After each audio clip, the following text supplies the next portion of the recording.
Hello, listener. Welcome to a new segment. Liam has a song in his head and he's going to Google it and find out in real time while you're listening what it is. The song, Come On and Slam and Welcome to the Jam. I think that's how it goes. Let me Google it. Bold. Come On and Slam. Shouldn't start Googling that. Come on and to the Jam. Slam. That's the song. Oh, it's the song Space Jam by the Quad City DJs from the movie Space Jam. Oh, Okay. Has that been in Come like on a and Fortnite Slam advert or and something Welcome to the recently? Jam. Because I feel Oh, like God. I've heard it a lot recently too. Oh, has it? I think maybe I mean, it that would has. make Or sense. a Fortnite or like something Fortnite adjacent. You know what I'm saying? You know what I mean? I saw that they've added gorillas to Fortnite, and I feel so conflicted about that because I love Yeah. gorillas and the I skins thought look of really you. good, but I I haven't thought of played you when I Fortnite for saw 2 it. years. Oh, they do Yeah. really well in that art style as well, don't they? So and the dance Yeah, is kind they of do. fire. yeah. Oh, is it? Yeah, I saw. Is it Noodle or Noodle's clone? I don't know the story. I've forgotten. I don't have time to get Noodle into had that, a Rachel. clone. But, She did, yeah. Yeah, I think it's the clone, and she's doing a cute dance, and I was like, I felt this way when they added Sabrina Carpenter as well. I was like, God, if there was, you know, I'm inching my way slowly. If they added Chapel, it's game over. Well, game beginning because I'd be in Fortnite as Chapel Roan. Yeah. Well, that means you could squad up with the perfect girly pop quad, the perfect squad, I guess is the word they use. It would be Ariana Grande, Sabrina Carpenter, Chapel Rowan, and then also Leon S. Kennedy, which is, it's the perfect. It's what you want. Yes. You really had me going there. I was waiting for I was waiting for the fourth girly pop icon. Yeah, I want Leon to be wearing like a baby tee with brat on it. Right, he's got to have the back tattoo, the lower back tattoo, love or no that. dice.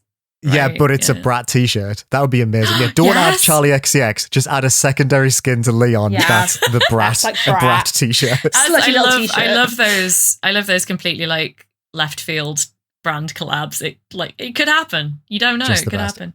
It could happen. I know that Brat collabed with a Roblox fashion game. Oh God, don't. Yeah, I'm in the what's it Roblox mines at the called? moment. Don't. Oh, you are, aren't you? I've seen so many people play it. It's such a cunty little game. Fashion, Roblox. Oh God, I think I know. Is it Dress to Impress? Yes. Dress to Impress. There you go. Yes. It's not even Fuck the with mine that. I'm in. I'm in the Grow a Garden mines, which incidentally, Travis Kels, is that his name? The one who just got Sure. engaged to Taylor Swift? Sure, I've no idea. Yeah, He was- I don't know. Taylor who? I don't know who he is. He collabed with Grow a Garden this summer, which is like crazy. How? So What does that mean? I don't know. Once again, this is now week 2 of this. What are you saying to me? I What are don't these know. words? What I do they need to mean? pretend to understand this, but I'm don't 35. I don't know what anything in Roblox is. Travis Kelce, an American football player? Question mark? Yes, I think? believe so. Recently engaged to Taylor Swift, like 2 days ago at the time of recording. Yeah, I saw that was front right. page on the BBC. Thought that was interesting. Yeah, interesting. What? What was the collab there? Do we think? I- And we- also, Still trying to work Grow it out. Garden. Grow a Grow Garden Garden is where you grow a garden. is the biggest game on the planet, right? It's bigger than Fortnite right now. It is huge. It is a Roblox experience that launched in March of this year, and it is quite wholesome. It is like a fairly wholesome gardening game. Okay. Yeah. Slight whiff of potential, like some the kind of uncool adjacent terminology that you might get if you let a 20-year-old make a video game without any sort of like. I don't want to defame this person, so this probably shouldn't go in the podcast. But like,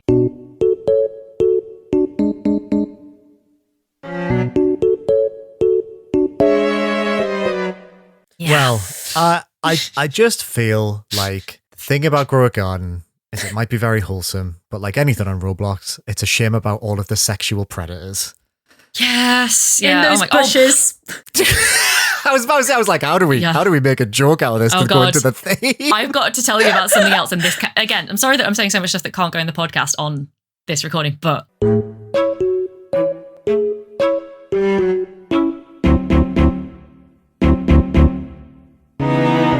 Really? yeah, it's fucked. So anyway, Roblox, just don't. Just don't. It Just wasn't don't. enough reason, you know? Just don't. I say this as Yeah. someone whose job relies on you playing a lot of Roblox. Let me go.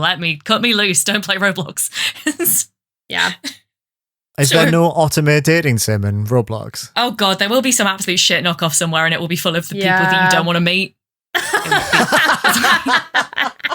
It's like, what do you have to do to get your Love and Deep Space account banned? They did it, and now they're on Roblox. Like, don't. Rachel, my apologies for telling 2 full anecdotes that you have to cut out. That's fine I'm so with sorry. me. It's all good. I'm so sorry, They'll be but chopped. also, like, yeah, bloody hell. Leave the bit in where I acknowledge the mystery of the 2 anecdotes we had to cut, though. I love when we make people guess. Like, Oh, yeah, that's for what it was. sure. Yeah. Absolutely. Sorry. I like it when we stunt on our listeners just to remind them who's boss here. Yeah. You listen Yeah. to what we want you to listen to. Yeah. Not Oh, having a vibe to it. I don't absolutely. like that. I have the power.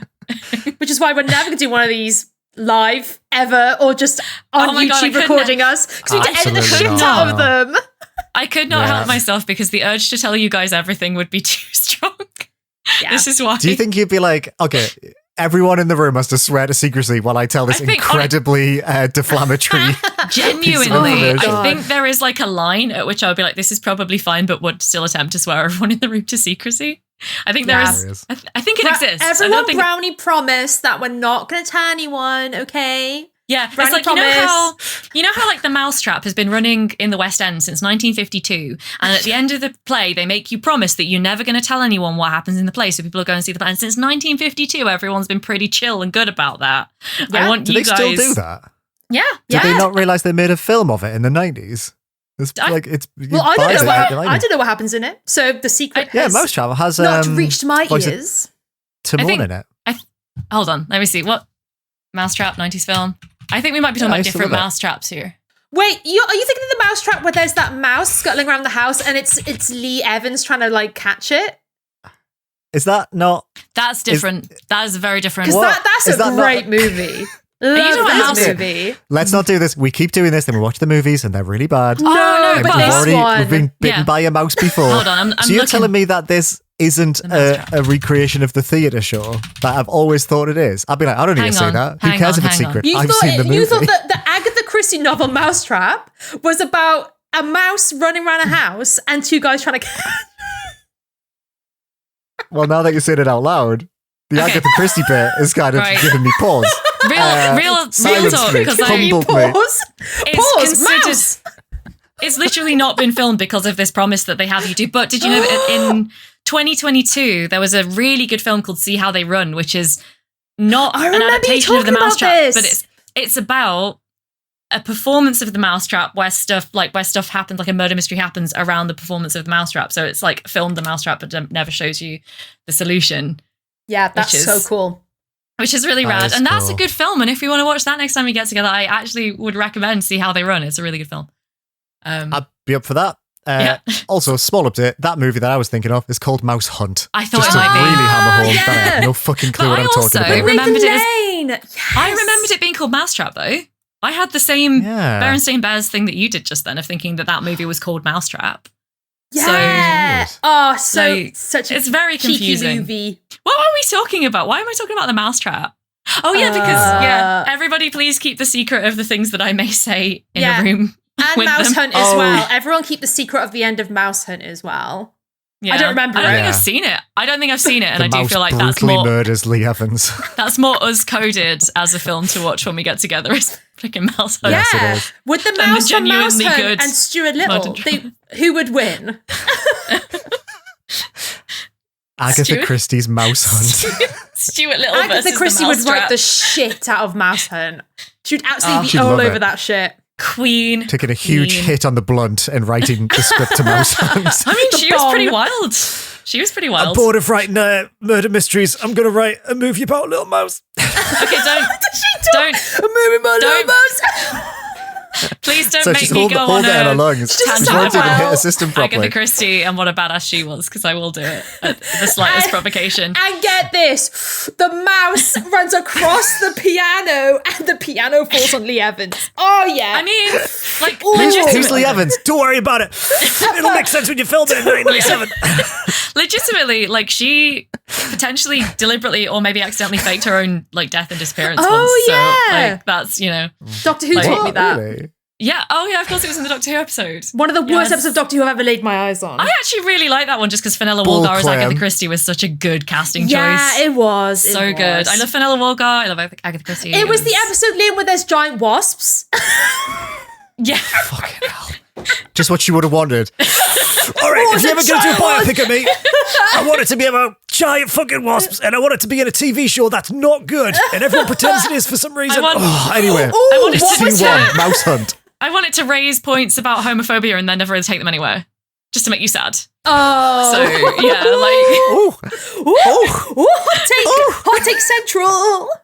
I do quite Welcome like to that. the Hot Take Cast. Welcome to the Mouse Hunt and Hot Take Cast. What is happening? Okay, oh my God. This What am I is Googling? great. I'm just writing I love Agatha this. Christie Doctor Who. It's the Unicorn and the Wasp is the name of the Yeah. episode. The Unicorn and the Oh, Wasp. fuck. I'm closing that tab as soon as you said that. The Unicorn and the Wasp. Dearie me. I'm sure that's what it's called. All right. Oh my God. Horse with like a stick on its head. Big Yeah. wasp. Big bees that are angrier. My God. Right. You know how we've said like multiple times we're not going to do like 15-minute cold opens anymore, guys? I've got some bad news. Big wasp. Well, this one's only 12 minutes, so. It's only 12 minutes and we're going to have to cut some of that. So like it's only like 10 minutes. It's quite long though. It's quite long. There's I'm a like, guy, he's a irritatingly- Time Lord. Big wasp. Big wasp. Big Wasp. I just He want to fights keep Big talking Wasp. about... He can go anywhere in the universe and he's always in Wales. And he fights Wasp. I just want to keep talking about Agatha Christie. Oh, Smoking weed. Can we do that yet? God. She Oh my finishes God. her latest book. She puts it down. She's like, right, another Poirot. She wrote Poirot, right? Poirot, That's right. Miss Marple. Yeah, that's both Agatha She's Christie. like, yeah. Okay, another Poirot done. He was Yeah. on whatever, a boat in Egypt. Oh yeah, Usually. usually. Ooh. Usually, and then she's like, right, okay, let's get the good kush out and let's. That's right. It's Big wasp.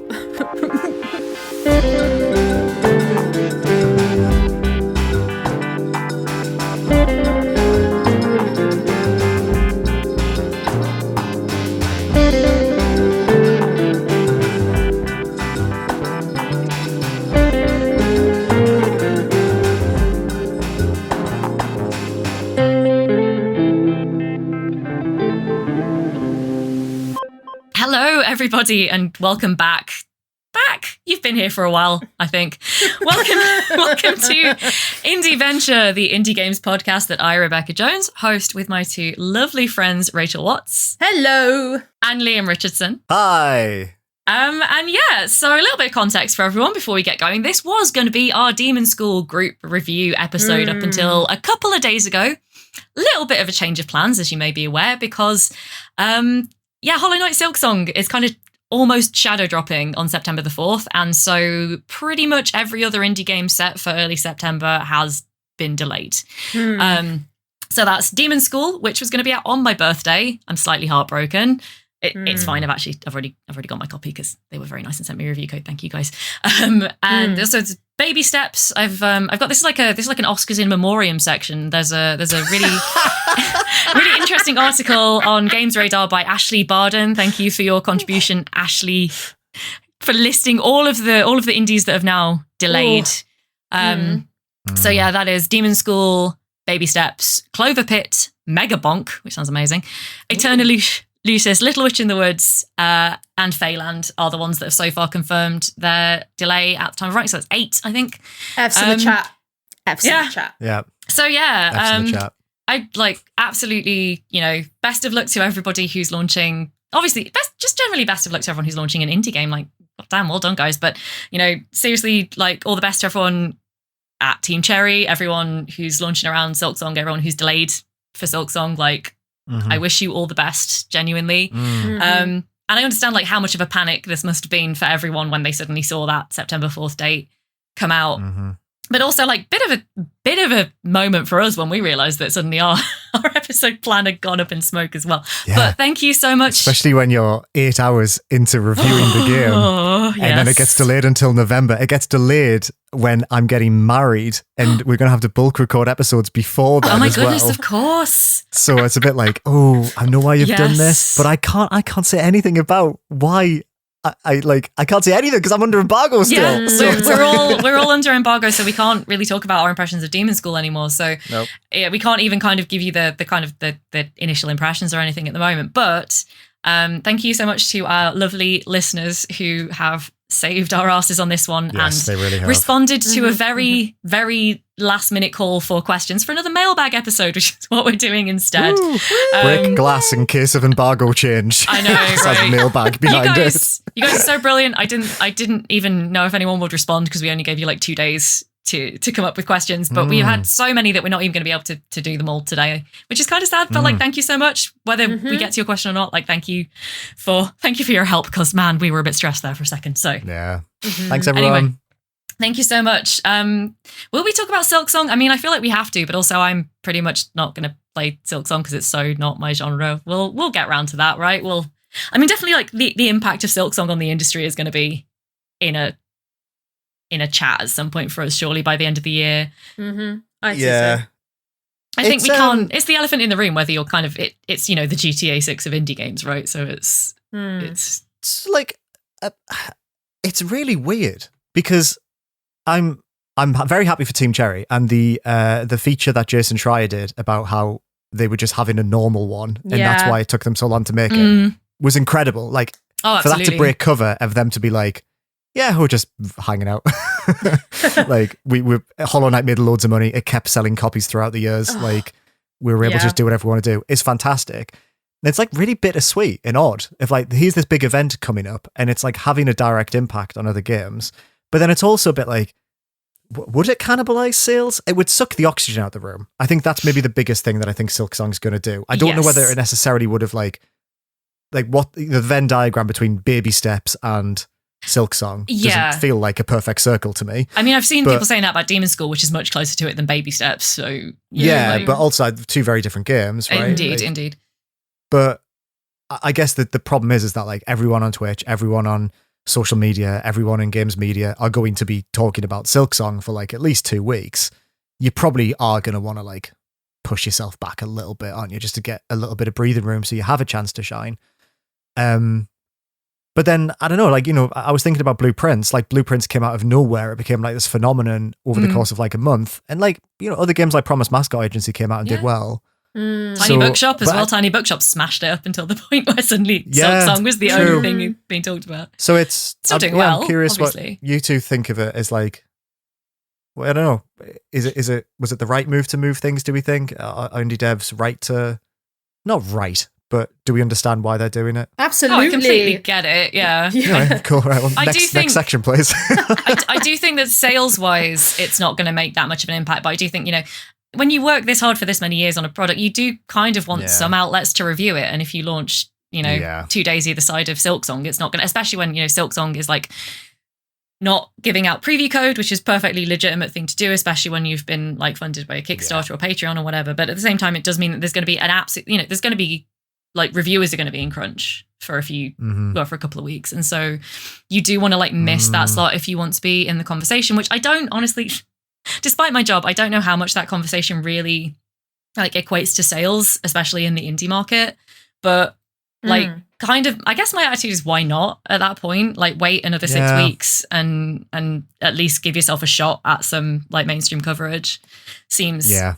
I think my other thought is like, well, I'm absolutely thrilled for Team Cherry and for everyone who like loves Hollow Knight and can't wait for Silksong and has waited for so many years. Like, I'm not just saying this because I'm bitterly not a Hollow Knight fan, but also I do kind of hope that, because I'm seeing a lot of people say, oh, automatic game of the year. And I'm like, it's been such a good year for indie games. I do hope that so many of those like breakout indies that have already come along don't get completely absorbed at the end of the year discussions by Silksong having happened.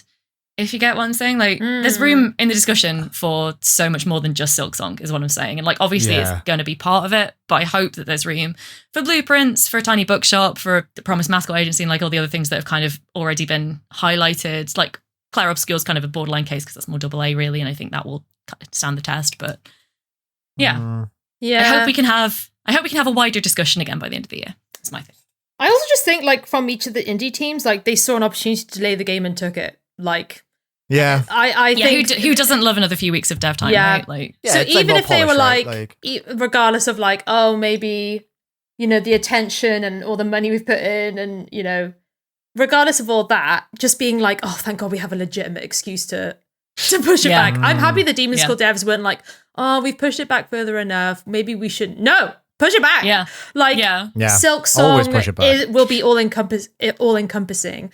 And imagine if it's good. Like it could be bad, but if it's good, I'm a Hollow Knight fan. We could be looking at Game of the Year. They've cooked up this game for so long. I think my take with the indie game thing is like, if it's good, it's good.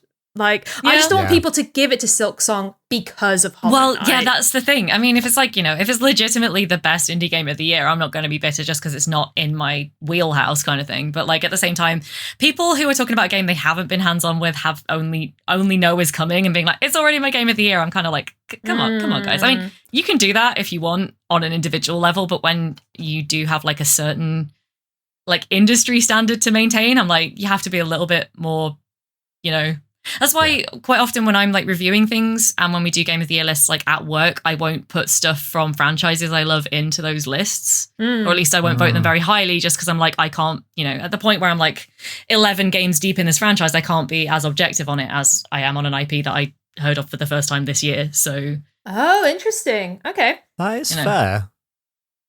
My thing, just on your point about like the automatic Game of the Year thing, I sort of feel like Silksong is so big that you'll almost sort of see like people making sure they raise up the other games because Silksong has taken up so much space. Yeah. Like, I feel like you'll get a lot of people being like, well, Silksong is just like de facto. And I think it will be good. Like the previews were glowing. I think it's been going for so long. I just can't imagine Team Cherry about to release something that isn't polished. Yeah. Right. I mean, it's that's gonna be fantastic either way as well. I want it to be good because I want people to know that development method works. Yeah, right? absolutely. That's where I'm bought into Silksong is I want that to, if it proves that point, then regardless of the fact that I'm not into the genre, I'll be very happy. Yeah. But I don't know. I sort of feel like we'll still get a lot of lists at the end of the year that are like, yeah, Silksong, but also here are the indie games you didn't play that weren't Silksong. Like, oh yeah, absolutely. What's interesting as well about Silksong is there's going to be a difficulty threshold. Not everyone's going to be able to play this game. So that's also going to cut a lot of people out, unlike something like Blueprints, which everyone can play.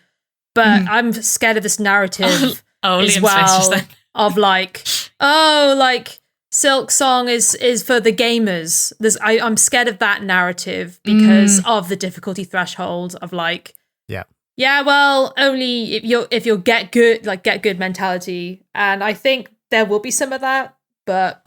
But there's always some of that. Like those people can just like stay on Twitter. Well, sometimes it comes from in the house. I don't want to but sometimes journalists can be a bit snotty about this kind of shit as well. So I'm looking forward to seeing reviews from I want people who are really engaged with difficult platforming and are aware of the Hollow Knight lore to really have a good go at this game, because as someone who is slapping a mod on as soon as that fucking game releases and absolutely blasting through it without I just want the story, I want the art, I want the music, I want the boss designs. That'll be an interesting one for us to talk about, because are you two going to play it?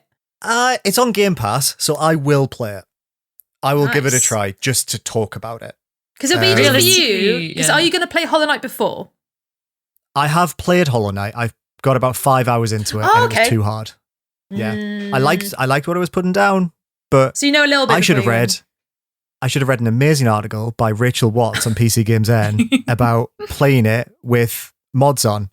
Yeah. Because yes, games should be for everyone, and I should have played it with mods on. I was playing it on Switch, but I'll play it. I'll try it, and yeah. I assume you're not going to, Rebecca. And honestly, I wish you all the best. Realistically, not going to, just because I'm already, with the sort of games I'm trying to hit by the end of the year, I'm already having to cut things that I'm really excited to play. Fair. Just to get stuff done by our Game of the Year list. And I'm like, I don't like games like this. It's not that I don't like that they exist, but I don't like playing them, which is, It's been a strong year.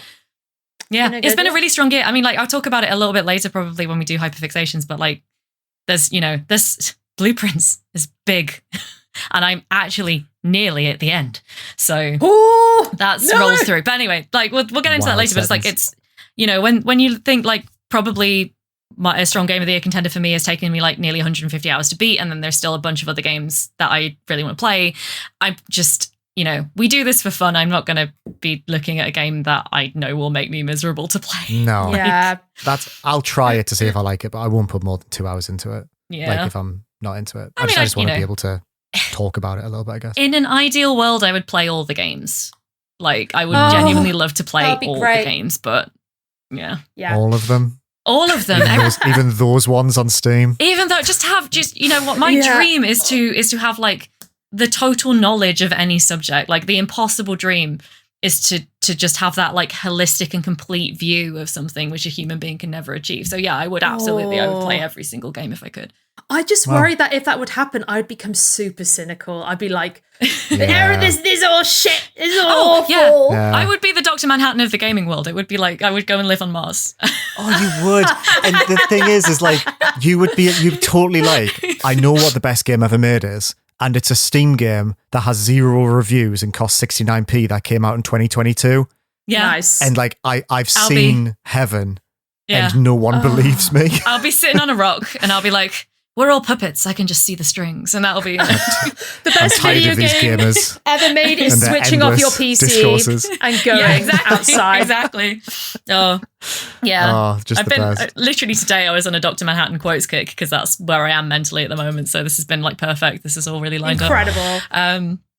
We need to. There should be more blue dongs in movies. I think that Watchmen movie has a lot to answer for. As a monster fucker. Wait, his hog is out in the movie? Yeah. Oh, his big blue hog is out in that movie. It's fully out. That's a hell of a movie. Yeah.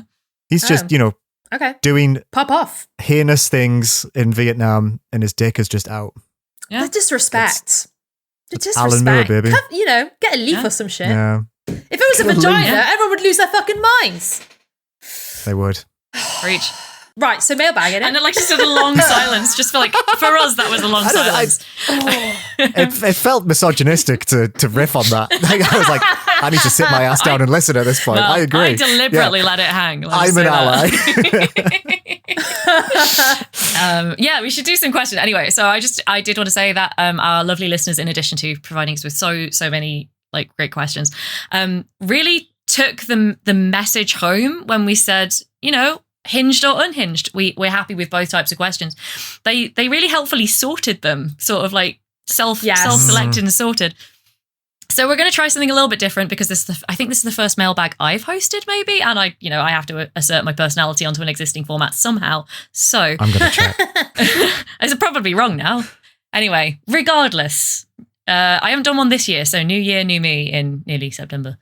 Anyway, so we're going to answer some hinged ones first, which is going to be a little bit more in depth, and then I think I'm going to try and do like a lightning round type situation with the unhinged ones. Oh shit! Nice. We just try and like go off the cuff with like as many as we can and an amount of time.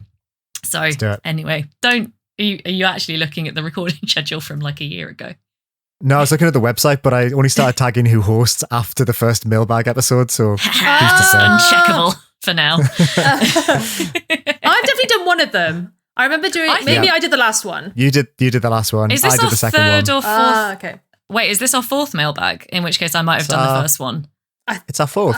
Well, okay. I don't know. Maybe I did the first one then. Anyway, I don't want to say it's beside the point, but yeah. I'm in that like beautiful period that's like, who cares? But also I care. I'm going to just check. No, that's fair. That's absolutely fair. Indieventure mailbag 1. I'm looking at the spreadsheet. It was Rebecca hosted. It was so long. To be fair, that was the 11th of March, 2023. Oh God. It must be 24. Surely. Oh no, wait, how long have we been doing this? Oh my God. What? We've been doing this for 2 years in October. Oh, old. Sorry, 3 years in December. My brain just fell over. Yeah. Anyway. Christ. Half an hour in. Please. Wasp. Big wasp. Big wasp. Small mouse. Big wasp. Small unicorn. It's got a bit Big Ron's Big Pies here. Oh, still love him, by the way. Little guy runs around a little village. This is a big pie household. What are you talking about, Agatha? Get down off the wall. I've been teaching myself to use Photopea. And been using Big Ron as one of my template models, and it's been great. Hell yeah! I love this. Incredible. Yeah. Anyway, half an hour in. Shall we do some bloody questions? Oh yeah, go on, let's do it. Sorry, listeners. Thank you for bearing with us. I hope you've enjoyed this nonsense so far. I have, for what it's worth. So anyway, I thought this was a nice question to start with, not just because it's riffing on something that I put on Blue Sky the other day, but also because it's like a kind of like getting to know you question, even though we all know each other quite well, but I don't actually think we've ever talked about this between the three of us. Actually. Yeah. So Simon WL, friend of the podcast, Simon on Blue Sky, has asked, and I will just read it out. Since I saw Rebecca posting about Lego Island a few days ago, what are your very first childhood gaming memories? Oh, old! We're old! Yeah, we're about to show our age real bad. But I'm going to let you guys go first before I absolutely out myself as fully middle-aged. Go on, Rachel. I remember my parents had a Sega Mega Drive and they had a bunch of games cartridges. And one of the ones I used to watch my brother and my dad play incessantly was Ghouls and Ghosts, which is an iconic game. And I always remember, so we played it for like whatever years when I was younger. And I remember when I guess my dad started getting into YouTube and I was like, Dad, check this shit out. Typed in Ghouls and Ghosts speedrun and it broke him. Because we had spent years playing this fucking game and couldn't get past like, I don't know, World 3 or 4. And then this speedrunner obliterated it in like 10 minutes flat. And I was like, haha, Dad, isn't that funny? Isn't that funny? And he was like, what? And I was like, oh no. Oh my God.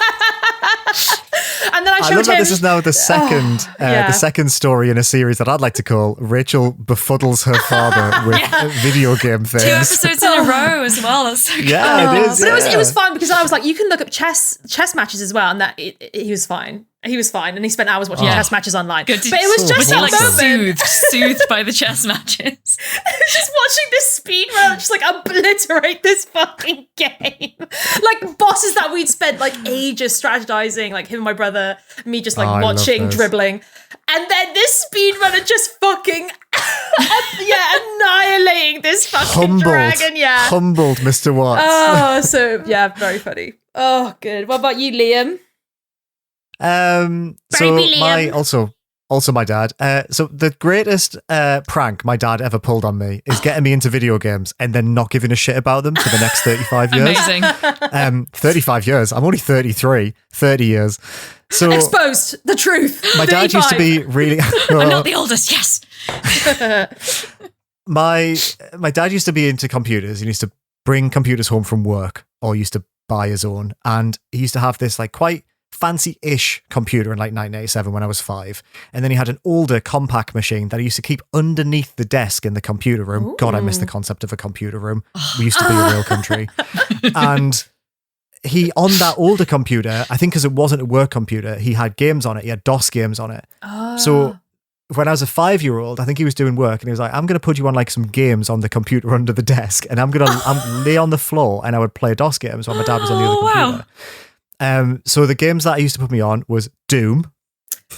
It explains a lot about me. Incredible. But also, as a 5-year-old, just blasting demons in the bloody pulp. Yes. Probably not good. But the other one he put me on was SimCity, the original SimCity. Wow.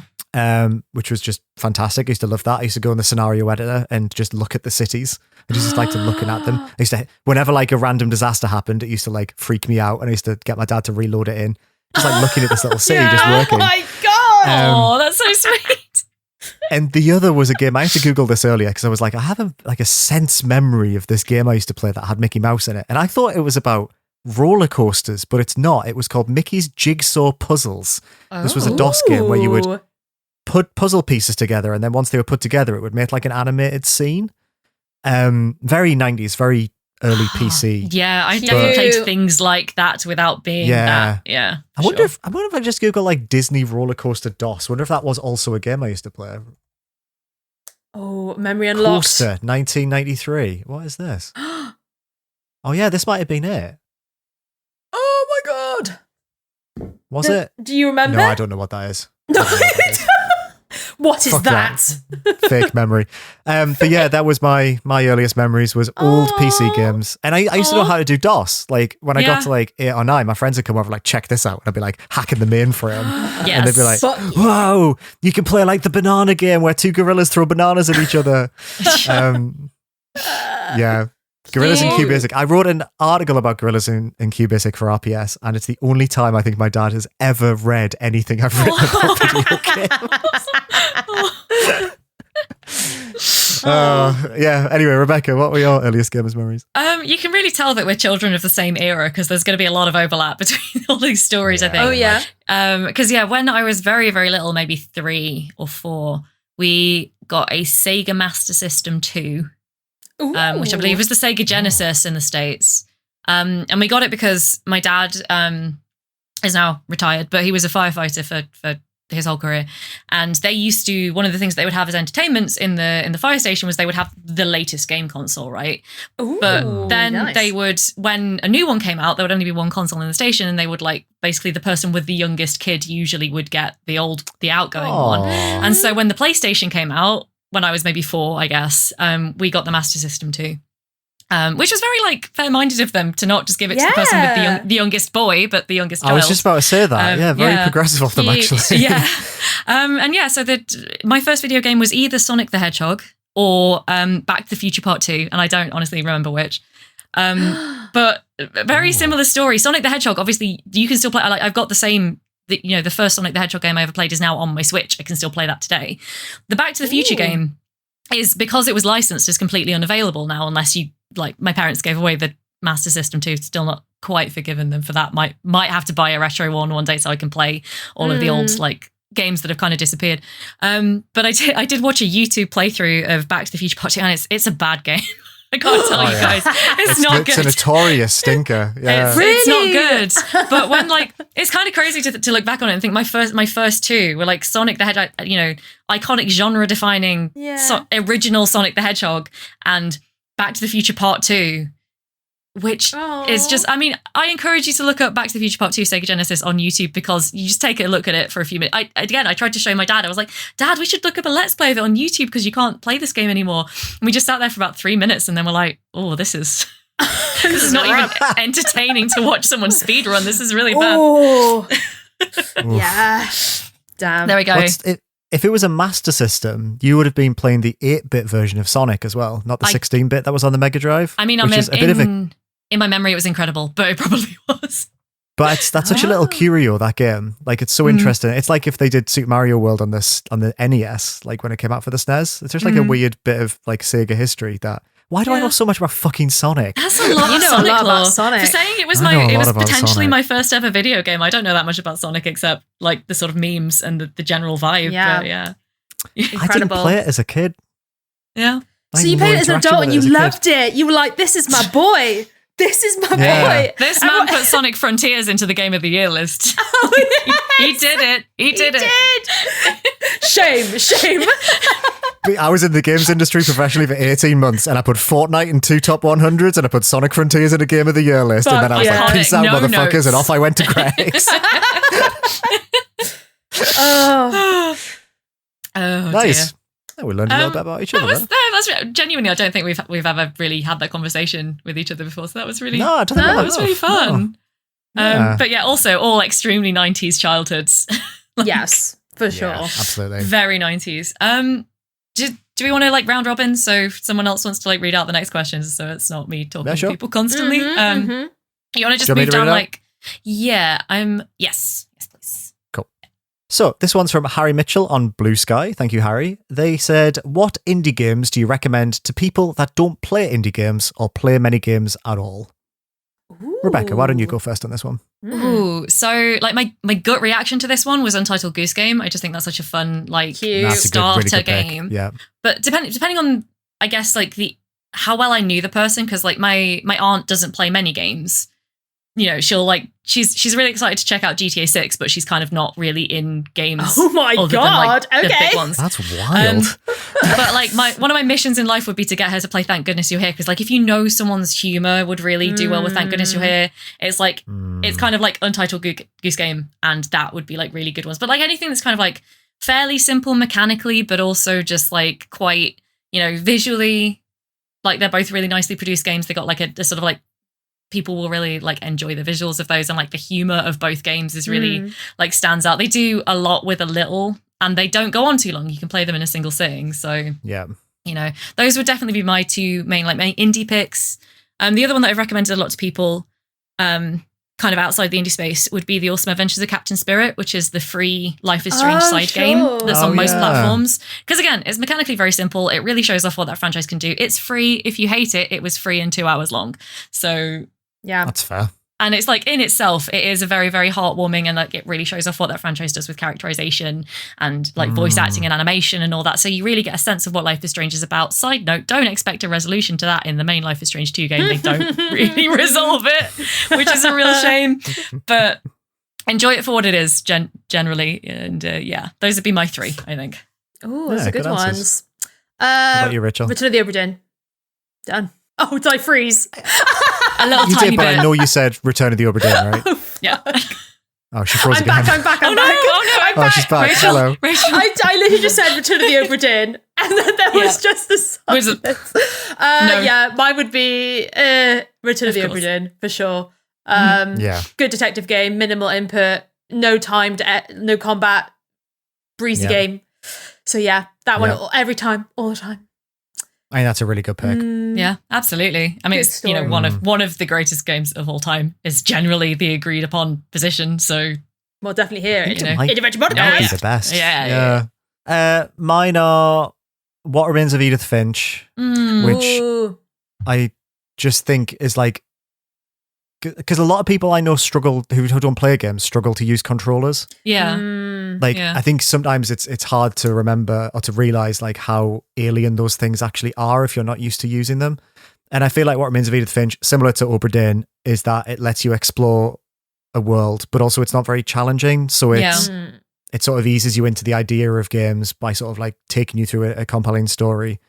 I think Vampire Survivors might be quite a good one to recommend to people because I think it's quite good at, it's very basic controls, and I think it's probably quite good at like teaching you very quickly like RPG mechanics, leveling up, the concept of currencies in quite a safe, confined way. That's very simple to start with. It's fine if you die, and then there's so much depth to that if you just want to be like, this is my personality now. I think Balatro is probably quite similar in that respect as well. I was thinking Balatro for people who like solitaire or just poker in general. Just like it's very like if you've played a game on Windows, you'll get Balatro. Yeah, exactly. Yeah. And also like it's on your phone, and I just feel like that is like no barrier to entry. If you like, you can just get it on your phone. Yeah, it's same with Vampire Survivors. Just download it on your phone, play it. Absolutely. And with that input, I was trying to think. Actually, it's interesting you say that because I was trying to think of things that like accessibility wise you could play without knowing how to use a controller, and I thought of Obra Dinn, and I was like, well, one, Rachel's going to mention Obra Dinn, but two, like I feel like it again, it's like you're like, okay, I want to get the mystery solved, but I have to like wrestle with a controller or a mouse and keyboard like WSD. So it's like maybe like Case of the Golden Idol actually might be quite a good like alternative to that. Because it's just a UI, right? It's just like a clickable user interface. Like, people who use computers, all you need is a mouse, and you can sort of figure it out. That's a really good point. Because when my dad played Return of the Obra Dinn, the mouse and the directional look, he did have to get used to that. But with Golden Idol, it was very much drag and drop. So that's a good, very good point. Always thinking. Yeah. Always I like that thinking, question. you. Always thinking. Thank I'm God always you're thinking. here. Yeah. You think someone who wasn't always thinking couldn't have come up with that Agatha Christie bit? You think someone who wasn't always thinking would have thought that mouse hunt was a secretive play on the West End? I'm 10 levels above you all. What's it like up there from us? It's really lonely. Peasants down here. Okay, I will say the next one. Okay, this is from. Oh yeah, sorry. It's the levitating nun from via Discord. Love that levitating nun asks. I'll be honest, it's a great question, but the username also did like win you Truly a lot excellent. of affection from me. Oh yeah, here it is. Yeah. As there are already millions of versions of Dracula and Frankenstein out there, are there any less adapted public domain novels you'd like to see adapted into games, and what genre would they be? I.e., Pride and Prejudice as a dating sim, and then. Someone else, who's this? I'm going to butcher this. Is it like Cochlearia? I think so. Levy Babes already answered this one with a Jane Austen style tactics game about positioning sisters at a ball to optimize their chances of courting a suitor. That is fun. That's just the right answer. That is the correct That's such answer. a I don't think I smart can. idea. I Yeah. don't think I can beat that, honestly. No. You know, like Genuinely. I just want that is now. this seat taken? The puzzle game that was just released. That's how I kind of Ooh, yeah. imagine it, but more tactics. So like you're organizing Yeah. where people want to sit, but like I don't want someone who's stinky. I don't want someone who's rich. I don't want someone Yeah. who is poor. And You also, know? I just want don't someone who's new money. Yeah. don't get in the way. Don't get in the way of your sister as well. Don't Yeah, the don't mess sisters up have her to be. chances Of Yeah. course. by being But in did the wrong any- place and like blocking her from someone. Well, do you know why that answer's so good? It's because whenever something goes out of, whenever something becomes public domain, the only thing people ever do is like meme things with them. Yeah. Like, oh, what if Winnie the Pooh, but he killed people? Oh, what yeah. if What the fuck? Steamboat Willie, but he kills people? Like, that's all things ever are. That is actually like, it's good to the source material. It's Yep. an interesting take on something that already exists. Like, that's just like a brilliant answer. And the thing that really made me laugh about this question is the first thought I had was Great Gatsby cart, and then they said that themselves as well immediately. And I was like, actually, brilliant. that exists already, doesn't it? There's an 8-bit Great Gatsby platformer. Already Oh, is there exists. really? Great Gatsby Kart is better because I always thought like the Great Gatsby platform, which I have played, is like it's good, but Great Gatsby Kart is inappropriate, but also more appropriate if you get me. It would be you know. incredible. I mean, you'd have the gun that Gatsby uses to kill himself with as one of the weapons. Well, it's just like who was driving the car is like spoilers for this 200-year-old. What am I doing? Spoilers for a 100-year-old novel. But yeah, who was driving the car being one of the big central like points of tension in the Great Gatsby. Damn. And That's like, so funny. oh gosh, yeah, I'm a little stumped on this one. I'm gonna need a minute on this one because that answer, I want this Jane Austen tactical, like a war game essentially, but like, oh, that's so good. I've been thinking about Jane Austen a lot Into the recently. breach, but Jane so- Austen. No. That's just Pride and Prejudice and Zombies, which is a surprisingly good book and film, by the way. Yeah, I guess for me, I know there's been 100 Dracula, whatever. What about Camilla? Like, where is her fucking Ooh. adaptation? Yeah, like, where's she was Camilla? she Yeah. was the OG. That's a good idea. So That's whether really good. she needs her flowers. Like, she was the original lesbian, sexy vampire, and I need her to have her moment. So yeah, that's what I think, jumping off that. I know it's basically Dracula, but Dracula was, inspired by our girl, our bestie. So I want something with her. I don't know, dating sim. Fuck it. Yeah. Oh, loads of sexy So- vampires.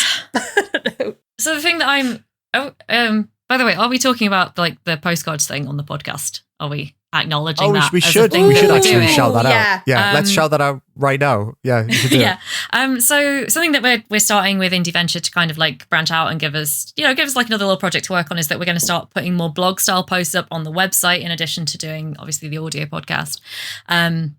Which I mentioned because I've pre-written a piece for Lemon Holiday in the near future. Ooh. And I've been thinking a lot about the way that like Austinian and Brontean in particular, like, because this is what my undergraduate dissertation was about, and like the way that male hero archetypes are still playing out in modern dating sims, particularly like otome games, because I've been playing a lot of those lately. And so like my brain is really stuck on that at the moment. But another thing that I've thought about for quite a long time is sort of looking at tropes in romance in like public domain romance that I don't like, particularly like I read Atlas Shrugged, and obviously really famously Atlas Shrugged, inspiration for BioShock. But if you read Atlas Shrugged as a dating sim where you don't like any of the romantic options, that's actually like quite solid. And I wanted to do that for it. Like Atlas Shrugged, the objectivist dating sim is like a dream project of mine. Yeah. I can see the artwork in my mind. It's like they're all awful people. But like that's often what you come up against, right, in dating. So, and also because I was like going back to the Bronte sisters and Jane Austen, like the Byronic hero, and like where that exists on a scale of actually he just sucks to it's all played very romantically and like you're not meant to criticize his behavior at all. So I think there's a lot of ways that interacts with the dating, like, it's literally, there's a through line to the modern dating sim, right? And I find that really interesting. And so I would probably pitch something like that. This is not like a pithy answer. It's not particularly like, I think that's a good answer. I think that's a well-informed, interesting answer. The only thing I could come up with, just by looking at a list of famous public domain books, is, I don't know, Moby Dick Match 3 hentai game. I mean, I play it. We know I play it.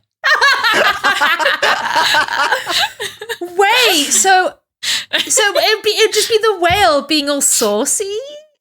Like being all, Sure. ooh. Wait, it's not called Saucy Moby Dick for whale. nothing. Is the whale called Moby Dick? Is that the name of the whale? Yes, it's the name of the whale. Yeah, because Right, Ishmael okay. is the dude.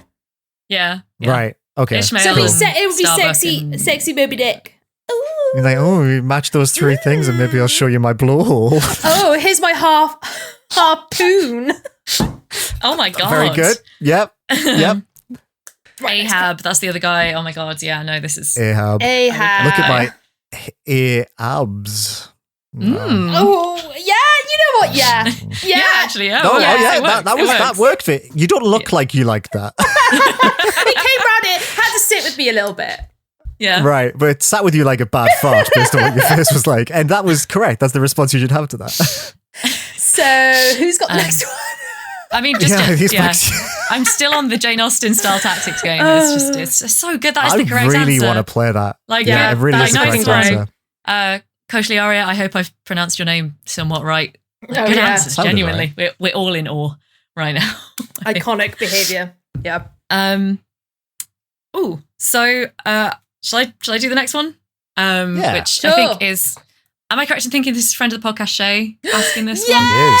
Yes. Shout out Shay Collins on the Discord, who asks, what question would you most like to ask of any game developer? Which is, again, I'm going to throw that to you guys while I actually think of an answer, because that's such a huge... Yeah. I would Like- ask Jonathan Blow why.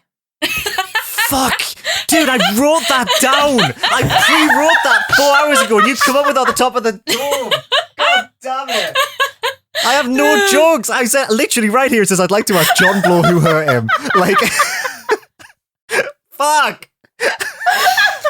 Oh, man. One brain cell. One fucking brain cell. One brain cell and 2 jokes. That's what this podcast is. He was fantastic.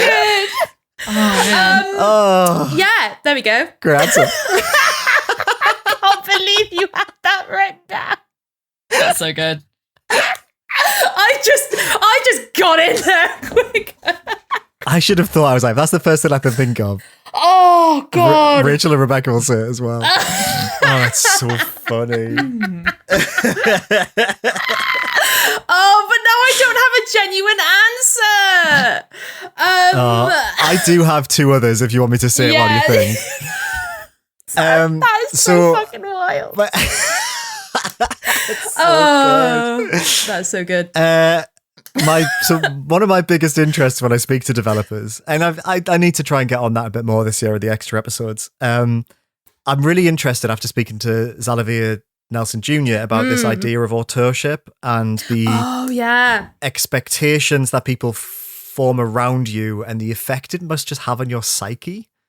And I'd That love to speak to Team conversation, Cherry about that. That episode. Oh, it was so good. Yeah, we need to get you chatting with Team Cherry. That is so fucking good idea. That's a great idea.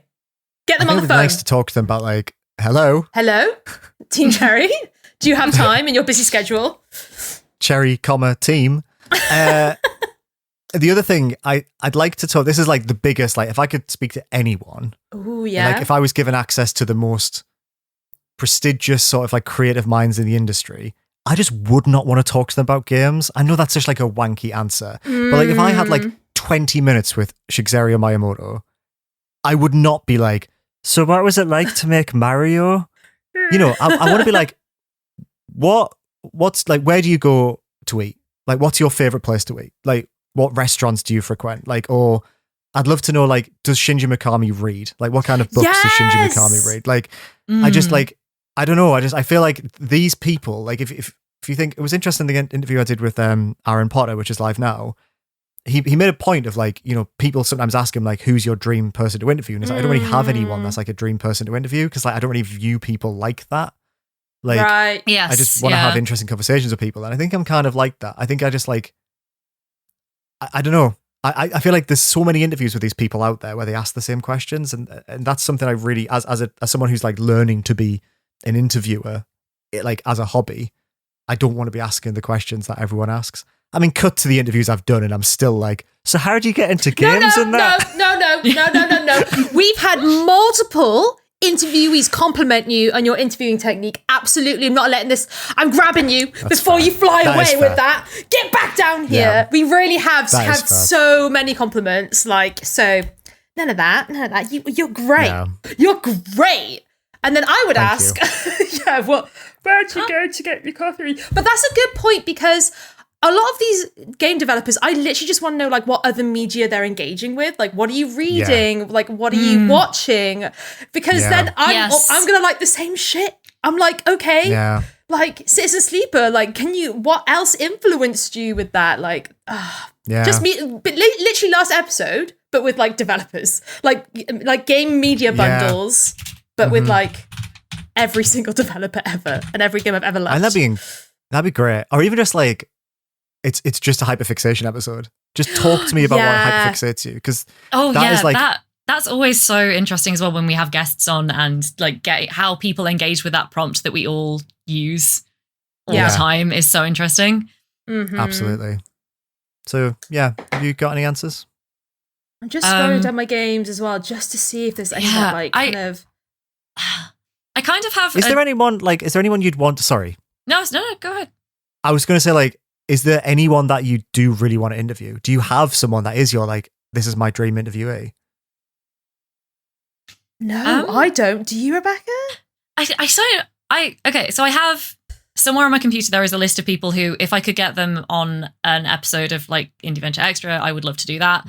I wouldn't necessarily say they would be my dream interviewee as such, though, if that makes sense. It's just they're people who I would really like to have, as you said, that kind of broader conversation with. I would be really interested just to get to chat with them and record it and like hopefully get some insight out of it, rather than like, oh, I would love to go in and ask this question.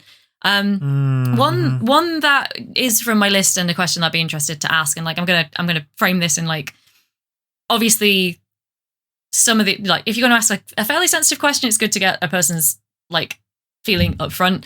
I'm going to mention this just because this person has already talked about this in other interviews, but I'm going to absolutely butcher the pronunciation of the name of Julian Quijano, I think, who is the creator of Monster Prom, who obviously for me would be someone that I would be like, just because they created like my favorite indie game, and like the first indie game I really fell in love with, would be a great person to talk to. And they said something that I've seen reflected. They're not the only person I've known to talk about this, who was like, I was making like queer media before I realized I was queer. And then that kind of fed back into like my own experience of discovering my identity. You know, they've talked about it. And like, I've read an interview with an author I really like called Becky Albertalli, who had a similar experience. She was like, I was quite well known for writing queer young adult fiction before I fully realized that I was queer. And it's like not an uncommon experience, I think. And as someone who like, because like my understanding of my own queer identity was like pretty solid from quite a young age. And so I'm really interested just generally in other people's experience of like coming to that more slowly, but also seeing it like reflected, like noticing it kind of maybe for the first time in the art you've made, and then making art like that feeds back into, as you're going through that and as you're kind of like learning more about your identity and like gaining more experiences, and especially with something like Monster Prom, which is like it's going to be like a decade-long project, right, to finish that whole sextology or whatever you call it when it's 6 games. But it's like it's like this huge thing, and like you can see that developing over time. And I think that the fact that you've got the creative lead kind of coming at it from this perspective of, I want to make queer positive media, and then midway through kind of realizing, because I'm probably also queer myself, is like a a really interesting thing to, it's not like a question, it's more of a vibe. Like I would just love to dig into that, just if someone was comfortable with that. And another person who talks about that a lot is Nikki J, who made Quantum Witch, who my friend Kelsey interviewed a few months ago. She was like, she up front was like, ask me anything about like my experiences with queer identity, my experiences with religion, and was like, just like, let's have this totally open like conversation about. Nice. I should really link to Kelsey's interview in the show notes, because it's a really good one. Please just do. about that like really interesting. let's like kind of open up the whole discussion about like the way the context of my life informed the making of this indie game that I made. And just stuff like that would be really interesting to me. But generally it's more like, oh, this person is cool and knows stuff I don't know, so I just want them to talk at me for it. I'm like, give them a prompt, be like, what's it like to produce like an indie game series? Go, and then just please talk to me for 45 minutes to an hour would be my general vibe, I think. That's the thing, like all these like GDQ talks and like, oh god, I eat that shut up. They are so, like they're so interesting. I could literally just hear anyone just bang on about their game for an amount of time and just be like, yes, oh, delicious.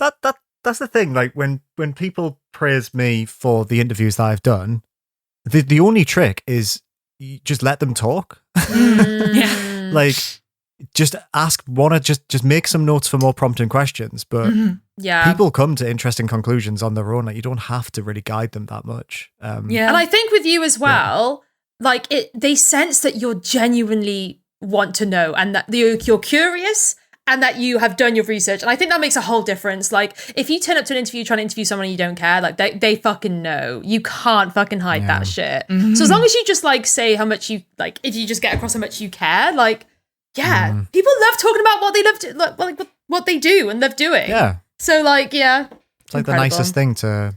And thank you. I feel like you were very nice to me in that answer, just in general. Thank you both. I love you both. Interviewing people, I think, is one of the most like best part of our jobs.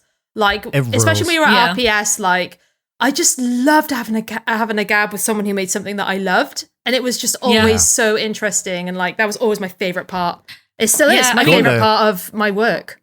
Yeah, yeah, I did want to. You still do it, yeah. Like acknowledge that as well. Like that, this is a good question, but part of me is like, I've been fortunate in that I have actually got to do this several times. Like, talk to a game developer I wanted to talk to and actually ask the questions I really wanted to ask. Like that's, you know, I'm fortunate that that's been part of my experience. Yeah, it's fun. Can we talk about bad interviews we've done? I'll talk about one that I did. I did one. I won't say the game. But it was when I was just starting out. I think I must have told you too about this. And this person was very anti-press. You could immediately tell off the bat he did not want to talk to any of the people. I was the last person to interview him out of like maybe 6 or 7 journalists. The last guy, journalist who went in, came out and was just like, because I knew him, and he was like, just like watch yourself in there. And this is at a time where I was like, okay, I'm a woman in the industry. I'm going to speak to a man. And yeah, I sat down with him. And I just knew within the first 5 minutes I wasn't going to get anything out of it. And not even just hard-hitting questions, just like anything about the game.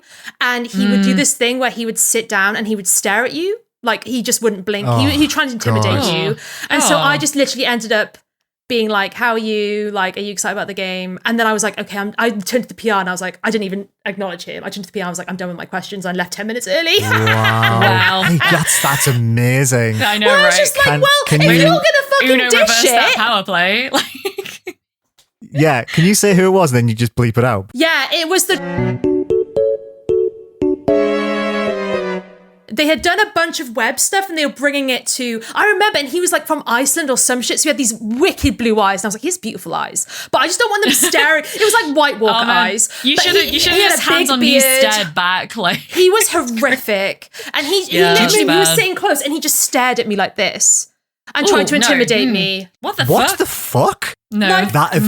I thought that was going to be like an auteur or something. Not that. Yeah. I know, me too, right? I was like, what name's about to be dropped? But no, I think that's going to be a long ass bleep. We might just have to cut that. But that was really, I'm glad I know it. Like, I'll keep this little shit in. Like, but he was a no, but like, I don't want to be an asshole, but like, nah, he was like, no he one was, big. He was the asshole. Yeah. But as in, like, That's just rude, I didn't want to be like, he's like, a nobody, but he really was like a nobody. No, in he the is a scheme of nobody. Yeah, things. he is. So He is not. He is not I was a nobody. a He was a household name nobody. auteur. Like, yeah. Do you know what I mean? So yeah, and I remember the PR lady, and I think I could feel that she could feel it. So I was just like, she's the only woman I've seen in like this whole fucking event. I was just like, I'd like to leave. I'm done with my questions. I'd like to leave, please.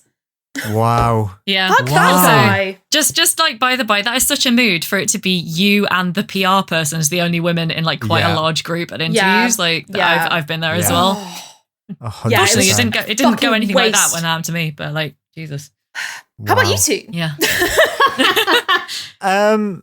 I was fortunate to not have any like ones like that at all. I had like awkward ones, like when the last Settlers game was coming out, I didn't really want to cover it. I think there was a bit of like a bad vibe about that game. You could tell the developers had put a lot of time into it and they knew that it was like getting pushed out with features they didn't really want to talk about.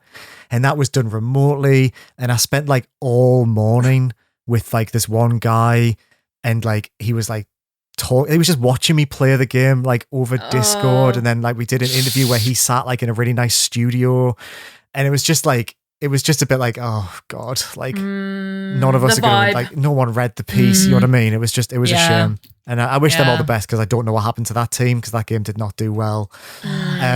The funny one for me was when I interviewed some devs at Capcom about Exoprimal, the dinosaur live service game they did.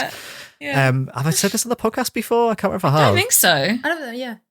But I was obviously they were Japanese and there was a translator there, and I'd never done an interview that was translated. So it was me, the PR who I got on with, and the translator, and then there was like 4 developers who all spoke fluent Japanese. And like there was a huge story around that game about like, well, why aren't you just making Dino Crisis? Like, why are you making a dinosaur game that doesn't have Dino Crisis in it? And like, obviously I knew that was going to have to be, I had to ask about Dino Crisis, because no one else was going to read this article unless I could get something out of that, right? So I was asking my questions and getting more and more nervous, and I was a bit like, I don't think I should ask this, but I was like, fuck it, I'm going to do it. So I asked about it, and there was like silence, and the translator didn't say anything at first, and the PR was like, I don't really think we should be fielding questions about this, but I'll let you ask one. And then the translator said the question, and the devs laughed. They were like, it was me, right? So I was like, I'm really sorry. I'm going to have to ask this. Tell me to shut up. And the devs were like so nice about it. Yeah. The answer they gave was like very like media trained, but they answered it. And I think what I said was like, you know, are there going to be any, like, you know, it's like Dino Crisis. Are you aware of that? How do you feel about that comparison? Oh, you know, we're very happy about it. It's a series that people like. We appreciate that. Yeah. And then I was like, okay, are we going to get any cosmetics about Dino Crisis? And Ian was like, oh my God. Again, a little bit of silence. And then he was like, okay, yeah, that's fine. And the translator asked it again. They were laughing, and you know, because they could clearly see like something was happening. Anyway, I ended up asking 5 questions about Dino Crisis.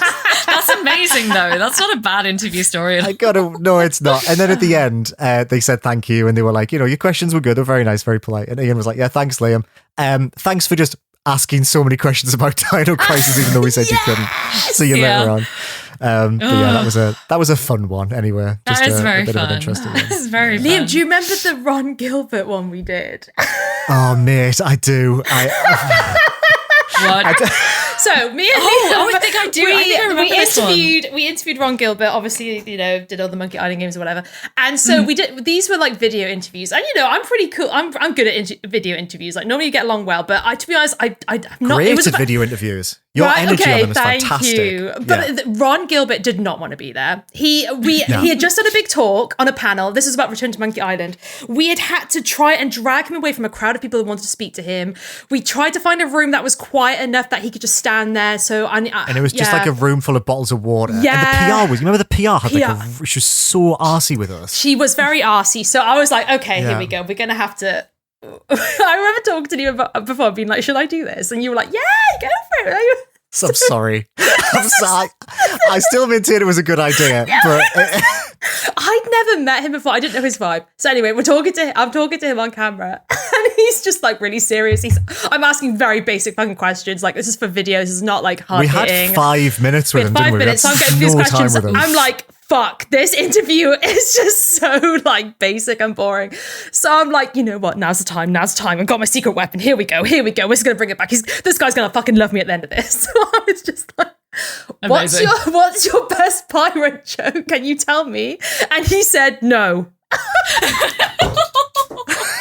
He was like, you know what? I was behind the camera, and I've never wanted to just like walk and just pick you up and be like, we're done, Rod. Thank you. And then I was like, I'll tell you mine. So I told him a pirate joke, and he didn't. He was like, he chuckled barely. Girl, it was like a nose, like it's like a nose laugh, like when you breathe through your nose. And then I was like, okay, we're done here, Liam. We gotta go. Let's go, Liam. Liam, we gotta go. Thanks, Ron. Goodbye.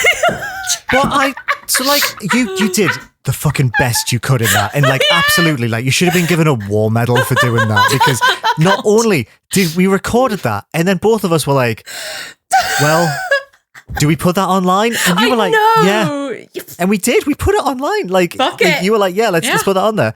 Yeah. So it's very funny. It is good.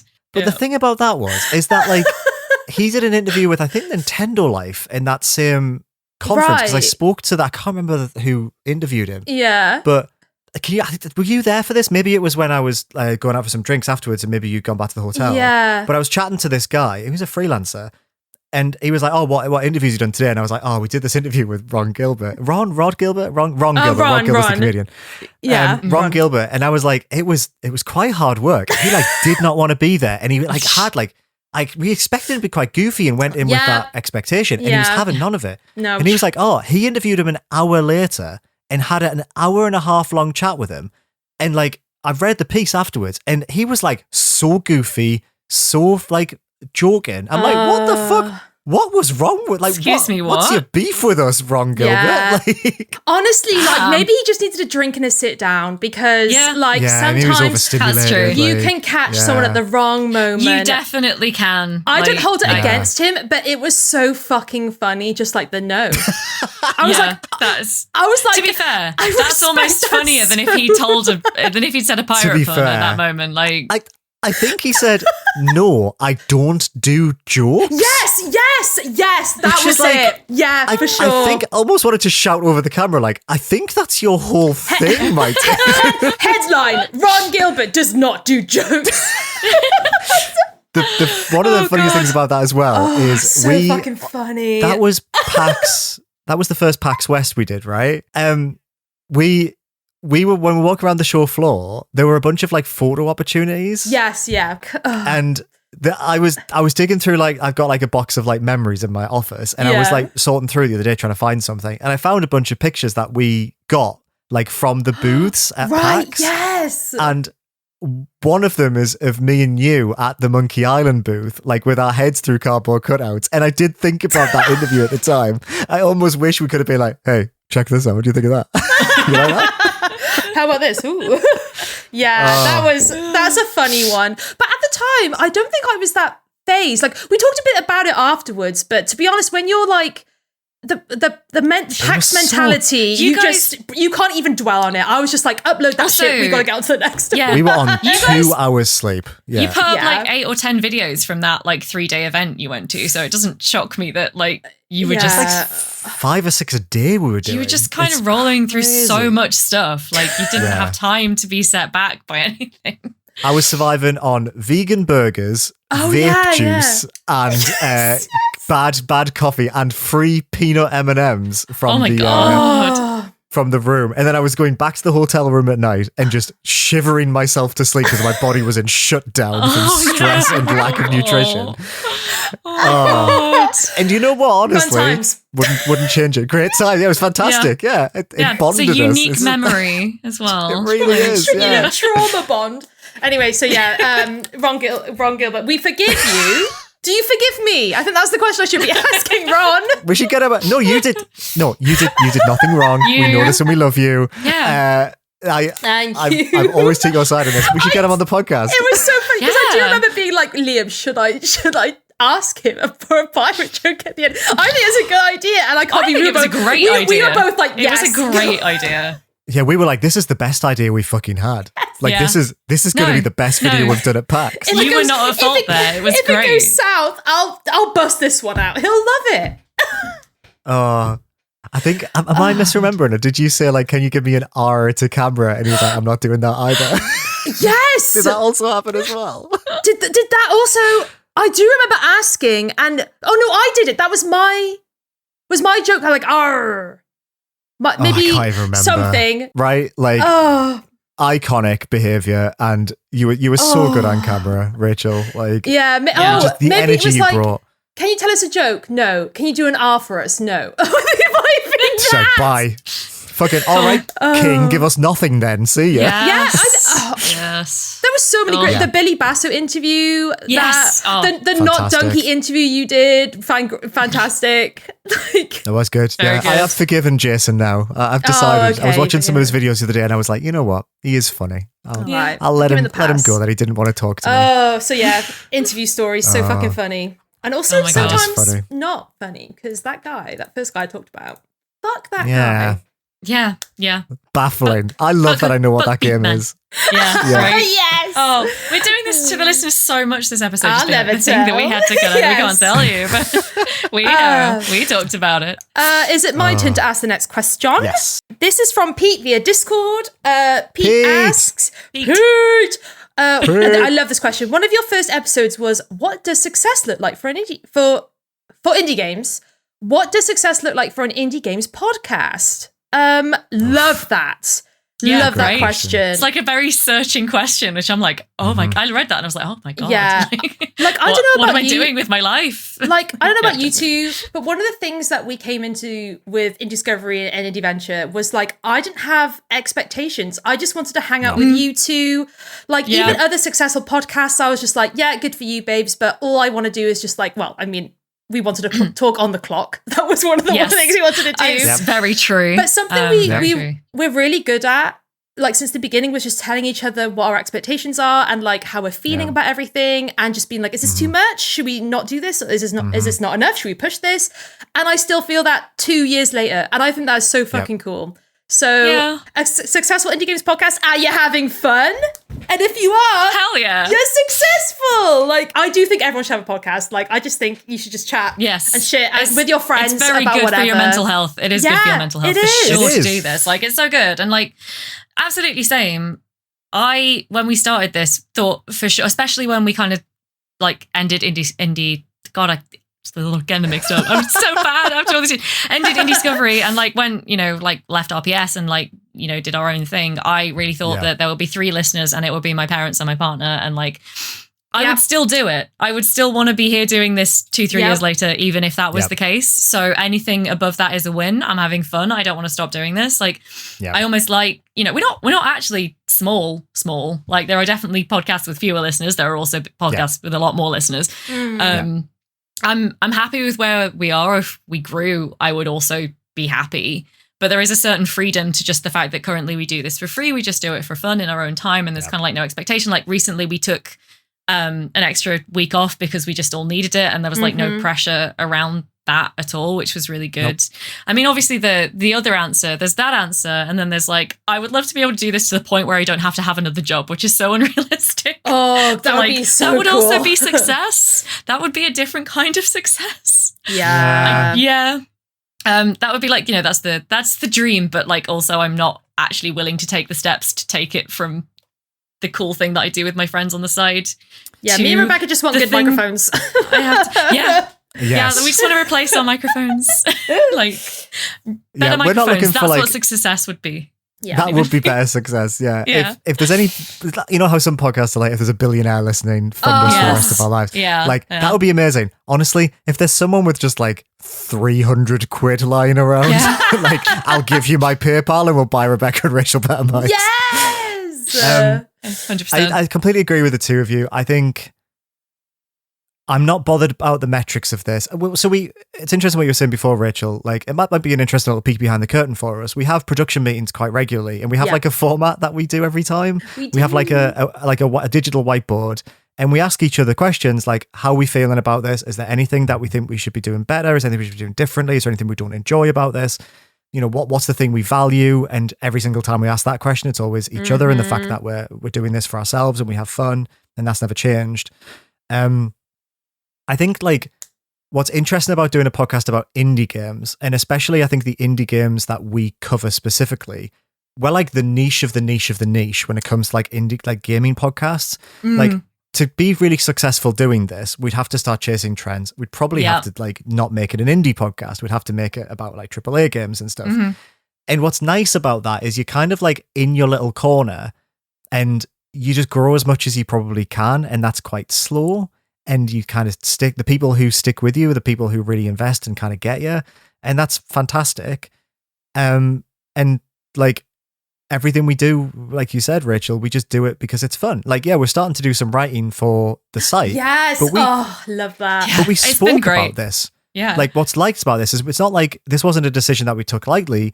We had, when we're in person, we talked about this the first time we were in person last year. Like, I think I was like, I'm thinking about doing some writing. And I think it was you, Rachel, who was like, yeah, but like, what does that look like? Is it going to take too much time? Like really think about it. And we did. We thought about it for nearly a year and a half before we're like, okay, this is how we're going to do it. We're going to do it in our own way. and in a way that feels sustainable and that we think offers value but doesn't take anything from us. And we do that with everything. You know, the interview idea with Indieventure Extra, we spoke about that within Discovery. Yeah. We had this conversation really early on, and at that time, all three of us said no. We don't want to do that. We don't want to bring people into the fold. We did, yeah. But then the thing that changed is we just kept talking about it, and we're like, actually, if we're going to do it in this way, because I think we're going to have people on the podcast and all three of us be on it. But we kept talking about it, like, okay, well, how does this look, and what, you know, how often do we do it, and is it going to take too much from us?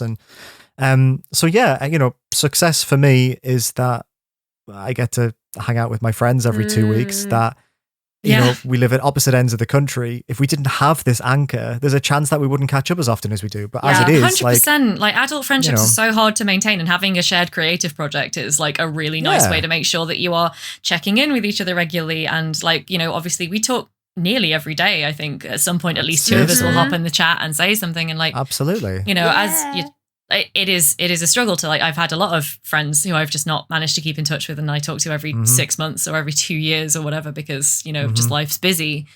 And like having a shared goal that's also really chill is just a very nice way to make sure that you don't like lose those connections. And I think there is also the fact that you kind of mentioned it with, we are led just by what we love, right? And like, we don't, you know, if I want to talk about like an indie game that just happens to be one of the biggest indie games of the year, fantastic. If I want to talk about an indie game that one person made and I am the only person who's played it, I can do that, and we don't have any restrictions around how we do that. No. And so it's like, yeah, we're not chasing trends, but we're also not trying to like dig out like the very, very niche stuff. We don't aim to do anything like that. We just kind of go, I saw this and thought it was cool because it played into this interest of mine. And like, yeah. And like sometimes it's a pleasant surprise, and you're like, oh, like a bunch of other people found this. I mean, like, okay, I don't want to be not to be like too self-aggrandizing, but I'm actually just really like cheered by this. Was when Tiny Bookshop came out recently and has already sold like 1 million copies or something ridiculous and is doing really well. And I got a message from the dev saying, oh, you were the first person who ever gave us a write-up.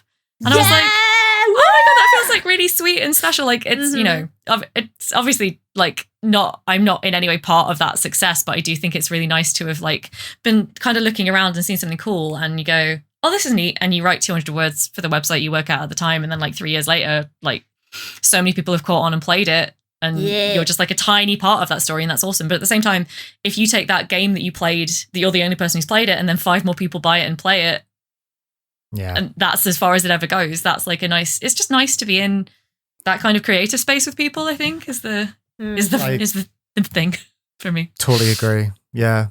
I think even just like there might be games we've spoken about that no one has bought on the back of it, but they've still turned up to listen and like they've appreciated it. Yeah, we do talk about a lot. Oh, we do. Yeah, we do. Oh my God, the tags on I've not been keeping notes, which I usually am keeping notes during the episode. And like we talk about a lot of games per episode as the person who tends to do the annotations. We mention a lot. I haven't played all the games we've mentioned on this podcast. That's why there's 3 of us. It's great. Yes.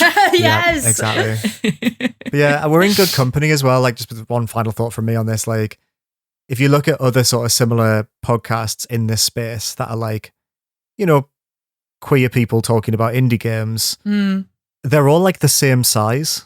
Yeah. Like I feel like you look at them on Spotify, they all have like pretty much we're in the same range of how many people have reviewed them. And like, I don't think there's much room to grow. And I really like that. Yeah. I think there's something really calming about that. Yeah. It's good. Yeah. Really, really nice question, Pete. Yeah. Thanks, Pete. That. Lovely. Thank you so much, Pete. Oh God, Unhinged. Here we go. Unhinged. Okay, right. I'm just going to the quick fire. Take a minute to like have a drink. What a very wholesome little bit. That was a little. That was really nice. This episode. I really like that. God, mailbags are great. So far. Yeah, I do like the mailbags a lot. So moving on to the second half of our mailbag episode, which I've just titled "Unhinged" in the script. So these are some of like there are so many of these slightly more unserious, slightly more unusual questions. I just really like them. So what we're going to do is I think we're just going to set a timer for like 15 minutes and go around and just try and like quick fire lightning round as many of these as we can. And just see what happens. This is uncharted territory, and I feel like we're going to read one, go down a 15-minute tangent, and that'll be it. But if that happens, then we got loads of good questions for the next one, so it's fine. Okay. Like, it's all fine. Right. Actually, does anyone want to be in charge of the timer? Because I've already got a lot of tabs open. Yep. Has anyone? That's fine. You sure? Anyone Okay. timers? Very 15 unhostly minutes. of me. Yes, 15 or 20. Okay. I'll leave it up to you guys. What do you think? Let's do, just because it's been an hour and a half and we're still Yeah, got 15 is let's do probably 15. more sensible. Yeah. Okay, so Okay. 15 minutes, go. First question. What game do you enjoy that you think would hurt your co-host the most? This is by Inverse Law via Discord. I already know what mine are because I've spoken about Cyberpunk and Half-Life 2 on this podcast and I've seen Rachel's reactions. That's my answer. Who's next? I don't know. Oh my God, Last of Us. Oh, I not the first one or the second one, but I know you two aren't on board. And also, we pitched about Immortality, but it was pretty good. It's a pretty good game, but it is also not a good game. But that's one Yeah. that I think. Yeah, oh. yeah. So yeah, Last of We're Us, very Immortality. Okay. Yeah, Last of Us is a good one. Yeah. I do know like that The Last of Us, though. I goofed on Do you? Wedding Witch and made it more of my personality than it really was. But like, I genuinely think I have played some like proper kind of borderline sex comedy type games on Steam that would probably pain you to see in my history. Like House Party. I mean, Honey Pop I'll defend to the death, but House Party I do think is a little bit more of a borderline actually problematic case. And Leisure Suit Larry, because that's what House Party is based on. I used to play those when I was younger. Right. Okay. and I've watched Game Grumps play every single, scene of House Party. So, I mean, we should, I don't know, maybe we can't hurt each other. We are beyond Yeah, We're cringe. beyond that, but that. like, yeah. Yeah. Who's next? Okay, so from Marcus, aka Dragon Time via Discord, we've got, if you were to each to associate the other two hosts with a single game, which games would they be? Liam, Crow Country for sure. Oh. Yeah, for vibe wise, and then Rebecca probably Tiny Bookshop recently. Oh, I'm not saying Oh. favorite games, but just general vibes. Yeah. Crow Country take is that. so Liam coded, it's unfucking believable. And if Tiny Bookshop had like a general really vibes. hot vampire in it that you could maybe date, then Maybe it because does. Tiny Bookshop was made for you, girl. It was. Oh, Yeah, it it was. really I love was. it so Yeah. much. That's a really sweet. That's a really sweet series of But answers. every I'll take time those. I think of Crow Country, I'm like this. Yeah, maybe because we talked about it a lot, Liam. But I was just like, it always reminds me of you. I'm just like, Yeah, every time no, I I see can it, see I'm like, that. for sure. I like the vibe answer. The vibe, the way Yeah, of the doing vibes vibes. is good. Yeah. Mine is so Um, boring by comparison because I'm clearly Capcom pilled for one thing, and also because I just I associate you guys with the games we talk about the most. So Yes! with Liam it's Resident Evil, and with Rachel it's Ace Attorney, and that's just like Yeah. my whole deal with you two. So, it's not a good answer, think- but it's the truth. Because I need more time to think about vibes. Mine would be Monster Prom for Rebecca Yes. Take it. and Return of the Obra Dinn for Rachel. Nice, nice, nice. Ooh, those bells! The bells! The bells! Okay, All right, I shall Rachel's pick turn. one. Jesus Christ. Which is more cursed, Fat Pikachu or Thin Snorlax? By, again, the Levitating Nun. Thank you so much. I love that. Surely Thin Snorlax. Thin Snorlax, next question. Thin Snorlax. Yeah, without colours. again. Right, yeah, Thin next. Snorlax. Yeah, Next okay. question. Okay, we got it. I think it's Liam again. Oh, it's me again.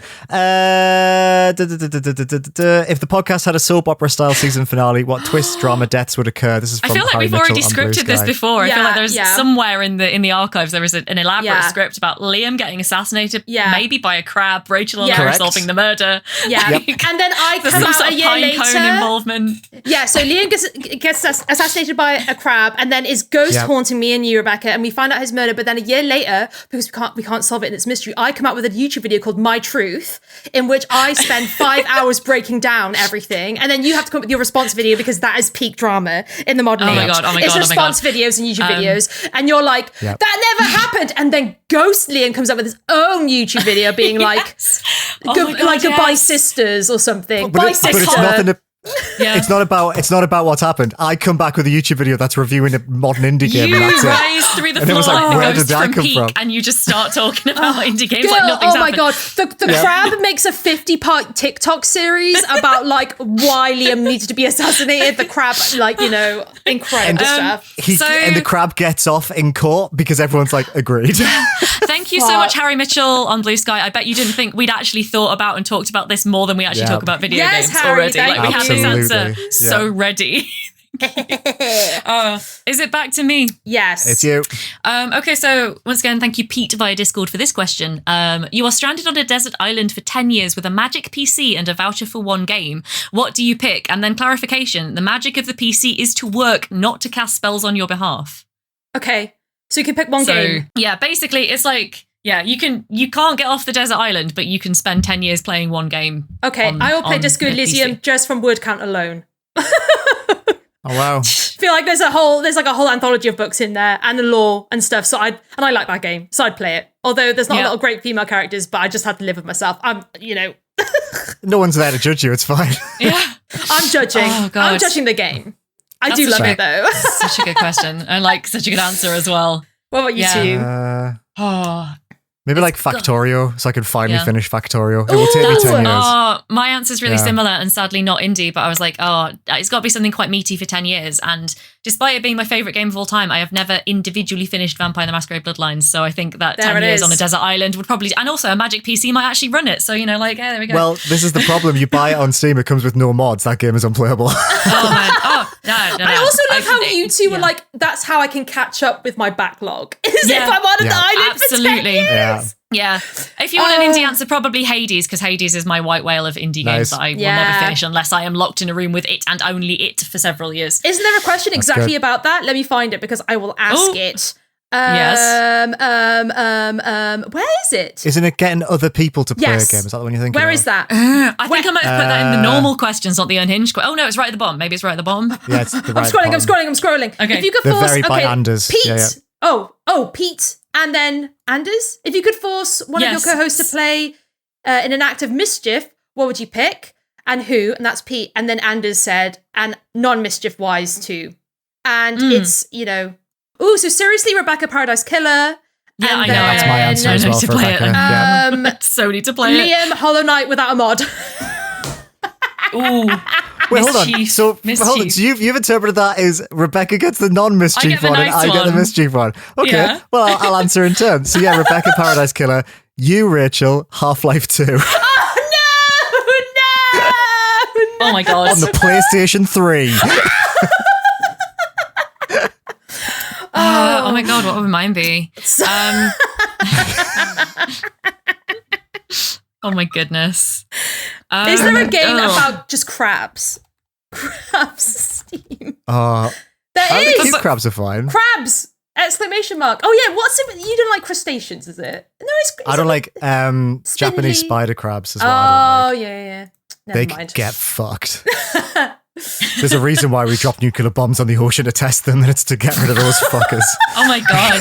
Yeah, you probably don't want to visit my Animal Crossing island then, because there's one quite prominently displayed. Oh, I thought you were going to be like, because it's fucking like, it's like Oppenheimer in there. It's terrible. Oh my god, no. Oh my god. No, mine is. I'm pretty much willing to bet that in 2025 I have one of the better maintained Animal Crossing islands in the world. That's by the by. Hell yeah. Anyway, that's like. I love that, yeah. So Rebecca, do you have? I kind of do. Mine. I think mine will suffice for both non-mischief and mischief, because I would still love at some point for us to, like, it's obviously pretty standard answer for me, but I would love for us to get together and do a multiplayer round of Monster Prom at some point. Mischief That'd with be all the fun. voices. With the voices. That's the mischief. There with we the go. voices. Not a That's mischief for for me. everyone. I infamously love doing voices on this podcast. Why haven't we played Monster Prom? I don't know. We need to. It's because we've only ever played 2 multiplayer games together in all the time we've known Yeah. each other, We because have. it's really hard to schedule that. And Even when we're podcasting. in person for multiple days, we don't play we games. never play No. games. And that is self-care. Yeah, That really it's very is. true, actually. It's very true. Is it me who's next? now? Yeah, I think it's so. me. Yes, it is you.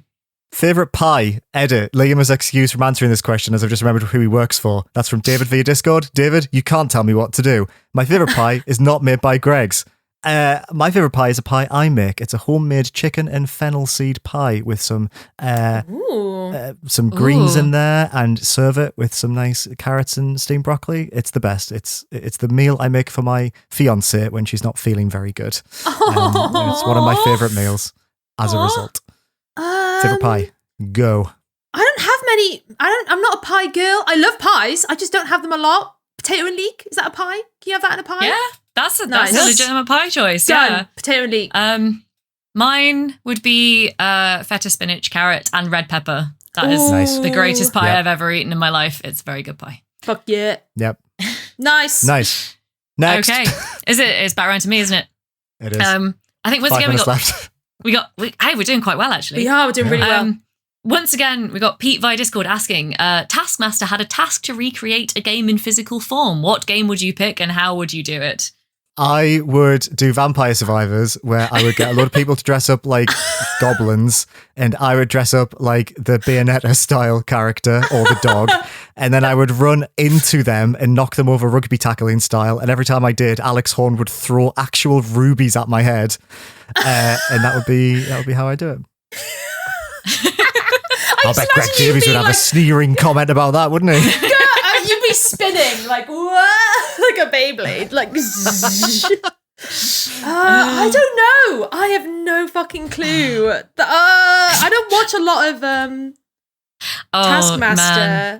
I don't either, but I'm not going to beat the allegations. I'm not going to beat the allegations with the first thing that popped into my mind, which is that I feel like you could recreate Helltaker quite rapidly, and just like. Because all you really need is like some blocks to push around and some really beautiful women dressed as like demon office workers. And you know what? Like, I didn't actually get on with Helltaker very much as a video game, but like, I feel like maybe if I was able to move through that space and like talk to the really beautiful demon women, I would be more motivated to finish it. Hell yeah. That's such a funny answer. I don't like the game, but I will never beat the Wedding Witch allegations, and at this point I just want to make it part of my personality. Yeah. No, that should be your arc. I agree. Absolutely. It should. It is. It has been. It will be. The once in future arc. Do you have an answer, Rachel? I don't. I don't know. I can't think of anything. Fine. We'll move on. It's all right. We can. If you think of something, we'll circle back because this is just silly. You. At this point, we're just being silly. So. Am I choosing? Is it Rebecca choosing? Who's choosing? I just chose. So. My turn. God, Jesus Christ. Shay. Which is the hottest Peggle Master? Right. This is serious business. I don't know. I don't know. Peggle Master. Oh, there we go. Here we go. Masters. There's the tier list. Okay. I'm on the wiki. Yeah, me too. Okay. Okay. Oh my God. Bjorn, bottom. Absolutely not. Brush that hair, girl. We don't know if Beyond's a bottom. Oh, Marina. Okay, I could be argued into Marina. Who's that? Who the fuck's Marina? Who's Marina? I'm on the wiki. I don't know because I don't know these games at all, so I don't know the like relevance of these characters. Oh, okay. She's here. She's like a sexy squid. She's got very flirty eyes. Yeah. She does have flirty eyes. That sunflower is creeping me the fuck out. Oh, Batrina Wait, could be argued. I'm scrolling as fast as I can. Who's Batrina? There's so many fucking devil games. Batrina's from the mobile game. Yeah, okay. I don't know. It I'm would be looking Batrina. Yeah, I'm sorry, hot. I did not even know that this was a character. Fnord, who looks like Evil Beyond from Peggle Beyond. Blast. I'm like, yeah, Fnord.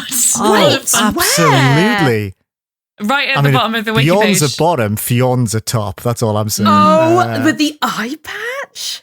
Yeah, hello. Hello. Yeah, I think we all know it's Fnord. What his quote is, shows which long way your catching fireball will bounce. All right. Amazing. Don't need to read between the lines of that one. It's them. It's the text. Yeah, the subtext is the text. I would fuck the palette swapped horse. That's what I would do. That wasn't the question, was it? It was hottest. Apologies. Oh yeah, I just went. My mind went to pegging as well. Like, who would you peg? Which Peggle Master would you peg? Yeah, no, I think it's inevitable that we will go. Oh, done. All right. Well, let's think about myself today. We've got a minute left. Maybe we leave it there because that's a great way to end it. That was actually a really good one to end on. Yes. Yeah, we should do that at the end of every mailbag. We should just speed run the rest of the questions. I actually kind of like doing that because some of these are really good fun. Like, yeah, they are. I will. The ones we didn't get around to, I will preserve for our next. Okay. Thank you, everyone. Next very silly. Thank you so much for everyone. Like, sorry if we didn't get around to your question. They're all in the bucket, so don't worry. Like, they can come back if they did not can today. return. Like, and thank you so much, everyone, for your questions. You, as we've mentioned, really saved the format on this one. Yeah, thank you for saving our ass. Thank you. Appreciate that a lot. Thank you so much. Right, shall we do our hyperfixations? Yeah.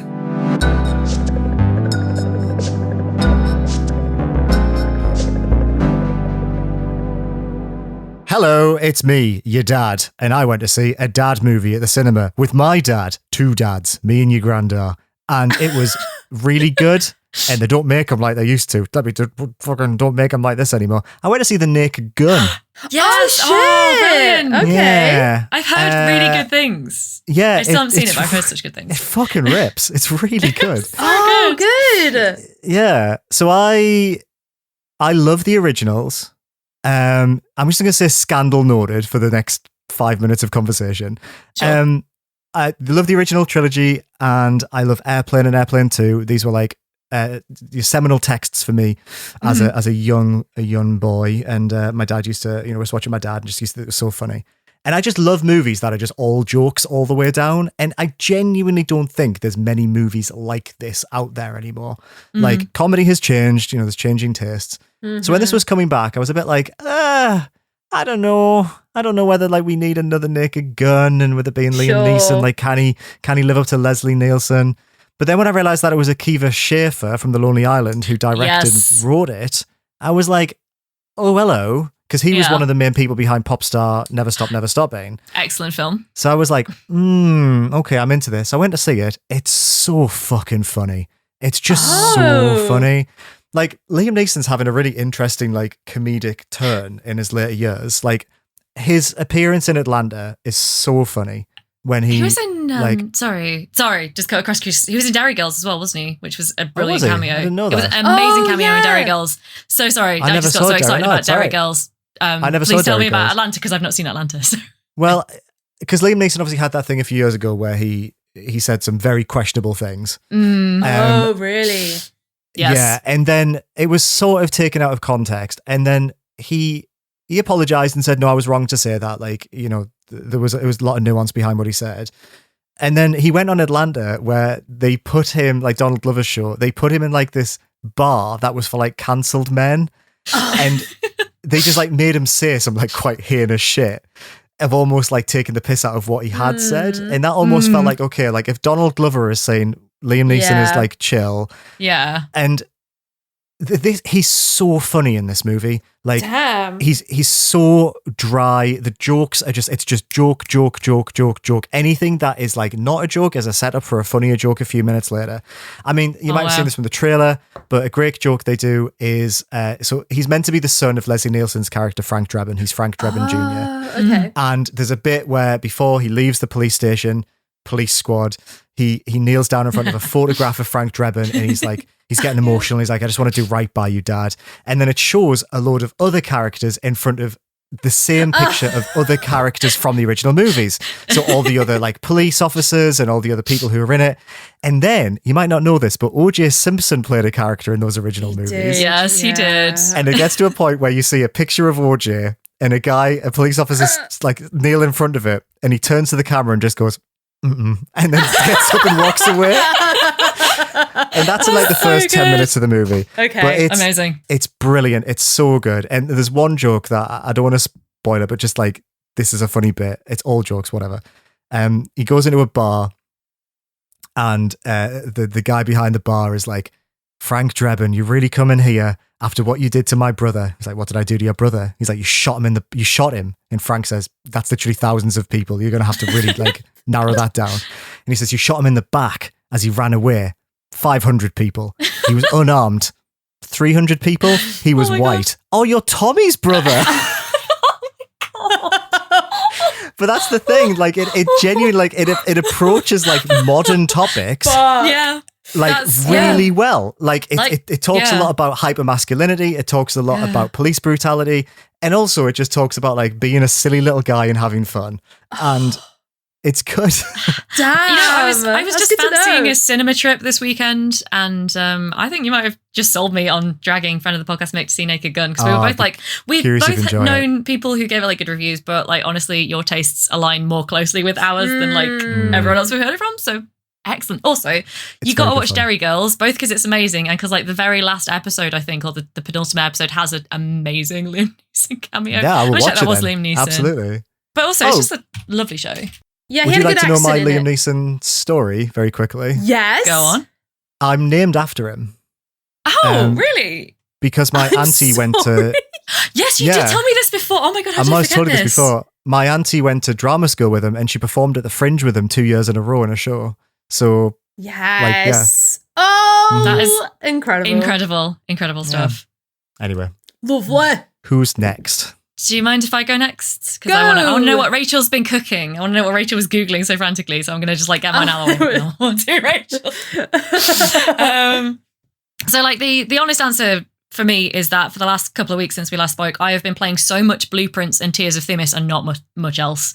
I'm not going to go into these too much because I'm actually going to hopefully write about them on the site a bit as part of the postcards thing that nice. we're doing. Yeah. Because it's kind of retreading and like, you know, I can go into a bit more researched detail if I can write it down first, which I think in both cases is like worth doing. But yeah, genuinely, I've been like smashing those two games and not really having the time or like honestly the inclination because I'm like really hooked on them both at the moment. But one thing that I did think was interesting to talk about was that today I had this realization that I was just listening to some music on Spotify and I was like, I never listen to albums anymore. I used to when I liked 2 or 3 songs by an artist, I used to go and like I would buy the CD and I would listen to the whole album through. And like, although usually I'm like, I'm not a very musical person, as it might have come across in other episodes where we talked about music. I usually just like, I like the songs. I like the songs I like, and I will often just listen to the same songs over and over. But, you know, by listening to full albums, there have been like occasions where I've also picked up another couple of favorites from an artist I like. And so I went and listened to an album called The Lion's Roar by First Aid Kit, who are a really amazing band.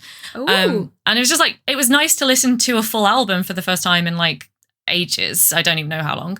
But another thing that always strikes me when I think about The Lion's Roar, and like First Aid Kit are one of my favorite bands at the moment, like completely recommend them just because like if you like sort of indie folk rock, they are really incredible in that space. 10 songs on this album, 3 of them have been very iconically placed in video games over the last few years. So in terms of an album that has kind of like got a lot of overlap with what we talk about in the video games industry, like this album it's got a hit rate that is almost unbelievable. You know. So the title song The Lion's Roar was used in The Long Dark. And then what was it?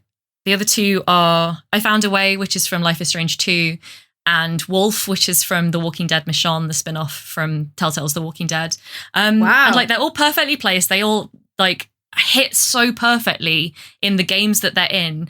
Like honestly, you could just be getting First Aid Kit to score like your indie games, your kind of like more emotional AA games, like that sort of thing. Their music fits so perfectly into so many of these like very dystopian or very like apocalyptic settings as well. The way that they talk about like introspection in these moments of quiet between like quite big, you know, life-defining moments just fits so perfectly what a lot of these games are trying to convey. It's got me interested in playing The Long Dark as well, which I'd never really looked at before. But then I was like, actually, this game looks way more rad than I've given it credit for. Yeah. And that song also, when I like learned a bit about The Long Dark and then went back and listened to the song again, I was like, oh, I get why this belongs in this setting. And like, yeah. So yeah, First Aid Kit, amazing band, and The Lion's Roar, just unbelievably possibly the main hitmaker album for games that was not written as a gaming album, weirdly. Like, you know, good on them. Which track would you recommend I listen to get into them?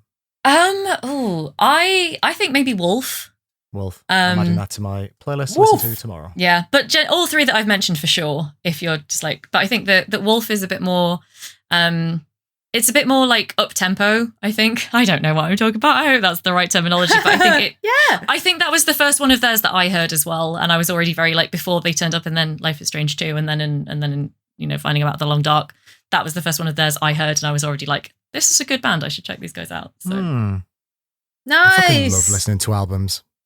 It's the best. Bring it back. I almost bought a CD today. I was like, can I actually get this album on CD? And do I just buy it? And do I have anything that can play a CD anymore? So yes. Yep. Love you, that. Rachel? So mine is an indie game called The Drifter, which I started playing a couple of days ago. I'm like halfway through. I'm really enjoying it. Surprisingly for me, it's a point and click adventure game. And normally I'm like, no, excuse me, thank what? you. No way. Yeah, no, thank you. But I don't know. Whenever a game is like, you know, I've heard chatter about it and it's got overwhelmingly positive reviews on Steam, I was like, I'll give it a go. I'll give anything a go. And it's really good. It's I don't want to give too much away, but it's one of these games where the character is aware that they they keep dying. So in Oh my God. So in this point and click game, when you die as the character, they come back and they know that they've died. And so this guy is kind of caught up in like a conspiracy web of like, first it's like homeless people going missing. Then there's like a corporation and a lab. Always, it's pretty on the nose stuff when it comes to like mysteries. But I think the really good things about it is that there's voice acting in this game. That's really good. This is very like, they're all Australian. So it's like this really kind of like pulpy crime sci-fi drama with Australian voice actors, which is fucking great. The pixel art, so fucking good. Like there's some really evocative scenery and like set pieces in this game, which are just like, so the color palettes that they use for different scenes are just so great. Objects pop in the environment, so you're not going to look over anything, which in point and click games is very important that you know what to click on in the environment. The snake scale in Gabriel Knight, if you know, you know. And there's just like, in terms of its story and how it signals to you where to go next, what to click on, what to interact with. If you click on something multiple times, he's like, nah, that's not going to work. He like changes his dialogue to kind of really reaffirm like, no, you should be looking at something else. Or another character will kind of chip in and be like, oh, what about that over there? But not in a way that feels very handholdy. A lot of it is very hands off. It just gives you the information in really smart ways. And so the information you gather is all in like a top bar at the top. You can look at it, and when it's updated, there'll be a symbol on it. You click on the symbol, there's updated information. You're never forgetting anything. Like objects are really clearly outlined. Like it's just a very streamlined point and click mystery where, as I was playing it, I just didn't feel like I was lost, or I was clicking on every single fucking pixel in the environment to be like, where do I go? What do I do? And yeah, the story's pretty good. I'm again only halfway through, but I'm very much enjoying it. And yeah, this poor fucker, I've killed him so many times. I'm so sorry to him. And the way, it's not like, oh, I'm back to life. It's like the way that he describes coming back to life each time is so like gut wrenching. Like it's not just like I see a bright white light and I'm back. He's actively in pain every time you bring him back. And it's like the different ways he's describing it. And they're all different. And it's just really evocative. This game is like I said, the story, it's not like, there's not a lot of surprises. The mystery's pretty solid. But just in terms of like, everything else is just really fucking good. There's also timed elements in this game as well, but because of like him knowing he's coming back, I don't feel bad I do feel bad a little bit. Yeah. But I don't feel I know that the game will take care of me. It doesn't want me to be frustrated, and there's nothing too hard. Like, I mean, I'm getting through it pretty easily. There's one thing I had to look up, but then I was like, oh, I could have just spent an extra 10 minutes and I probably would have worked that out. Yeah, It's pretty solid. I'm really enjoying it. If you like point and click adventure games, you have to play this. I wish this is so fast. If you like mystery games, give it a go. But yeah, I don't know what the ending is like. It seems all right at the moment, and maybe I'll report back. But I'm enjoying it. It's a solid game. I'm into it. Awesome. That's Sweet. Really good. Thank you for the really good recommendation. And this poor fucking man. Oh, there's that some metafiction. Yeah, that like, girl. That fourth wall Yeah, it's break. fun. Oh my God. Right there. I'm like, when's he right going to turn to the camera and be like, stop killing me, dumb bitch? I'm like, I'm sorry. I'll look at the walkthrough and you'll never die again. But no, it's not going to happen. I'm just like, sorry, oops. Back to life. But yeah. Oh, wow. Pretty good. Not sure if it'll be in my that a top, lot. but it's a solid game. Yeah, I'm happy with it. I'm happy that I'm Awesome. playing. It's such a good year. Yeah. Oh my God, yes. Yeah, I would like to see Silksong just as the the cherry on top, if you will, rather than the. There we go. Hello. There we go. Nailed it. Brought it all the way back round. Ended with a pun. I'm happy with that. If we all are. Actually, Very happy. Just before we go, I just want to say like one more time. To obviously we'll have like the usual outro, but if you haven't checked out the indieventurepodcast.co.uk website yet, please do, because we're going to be putting more like website only and more written stuff up very soon. Yes. So if that is something you would like, be sure to check it out, bookmark it, do whatever it is you do, keep it open in a tab on your phone for years at a time, however you choose to choose to engage with websites you like, please and thank you. And I think, that is kind of it for us for this one. So goodbye for now. Everyone have a good couple of weeks till we speak again. Bye! Bye! Indieventure is a video games podcast created, produced, hosted, and edited by Rachel Watts, Rebecca Jones, and me, Liam Richardson. For more information, including a list of every game we mentioned in this episode, make sure to check out our website, indieventurepodcast.co.uk. You can get in touch by sending your questions, comments, and feedback to contact@indieventurepodcast.co.uk. You can support the show by rating us 5 stars and leaving a review on Apple Podcasts or your preferred podcast provider of choice. Some of the games we talk about on the show may have been provided to us for free for review consideration. Our intro music and stings were composed for us by Ollie Newbury. Check the episode description to hear more of his excellent tunes. Thanks so much for listening, and we'll see you again in 2 weeks for another episode of Indieventure. Bye for now.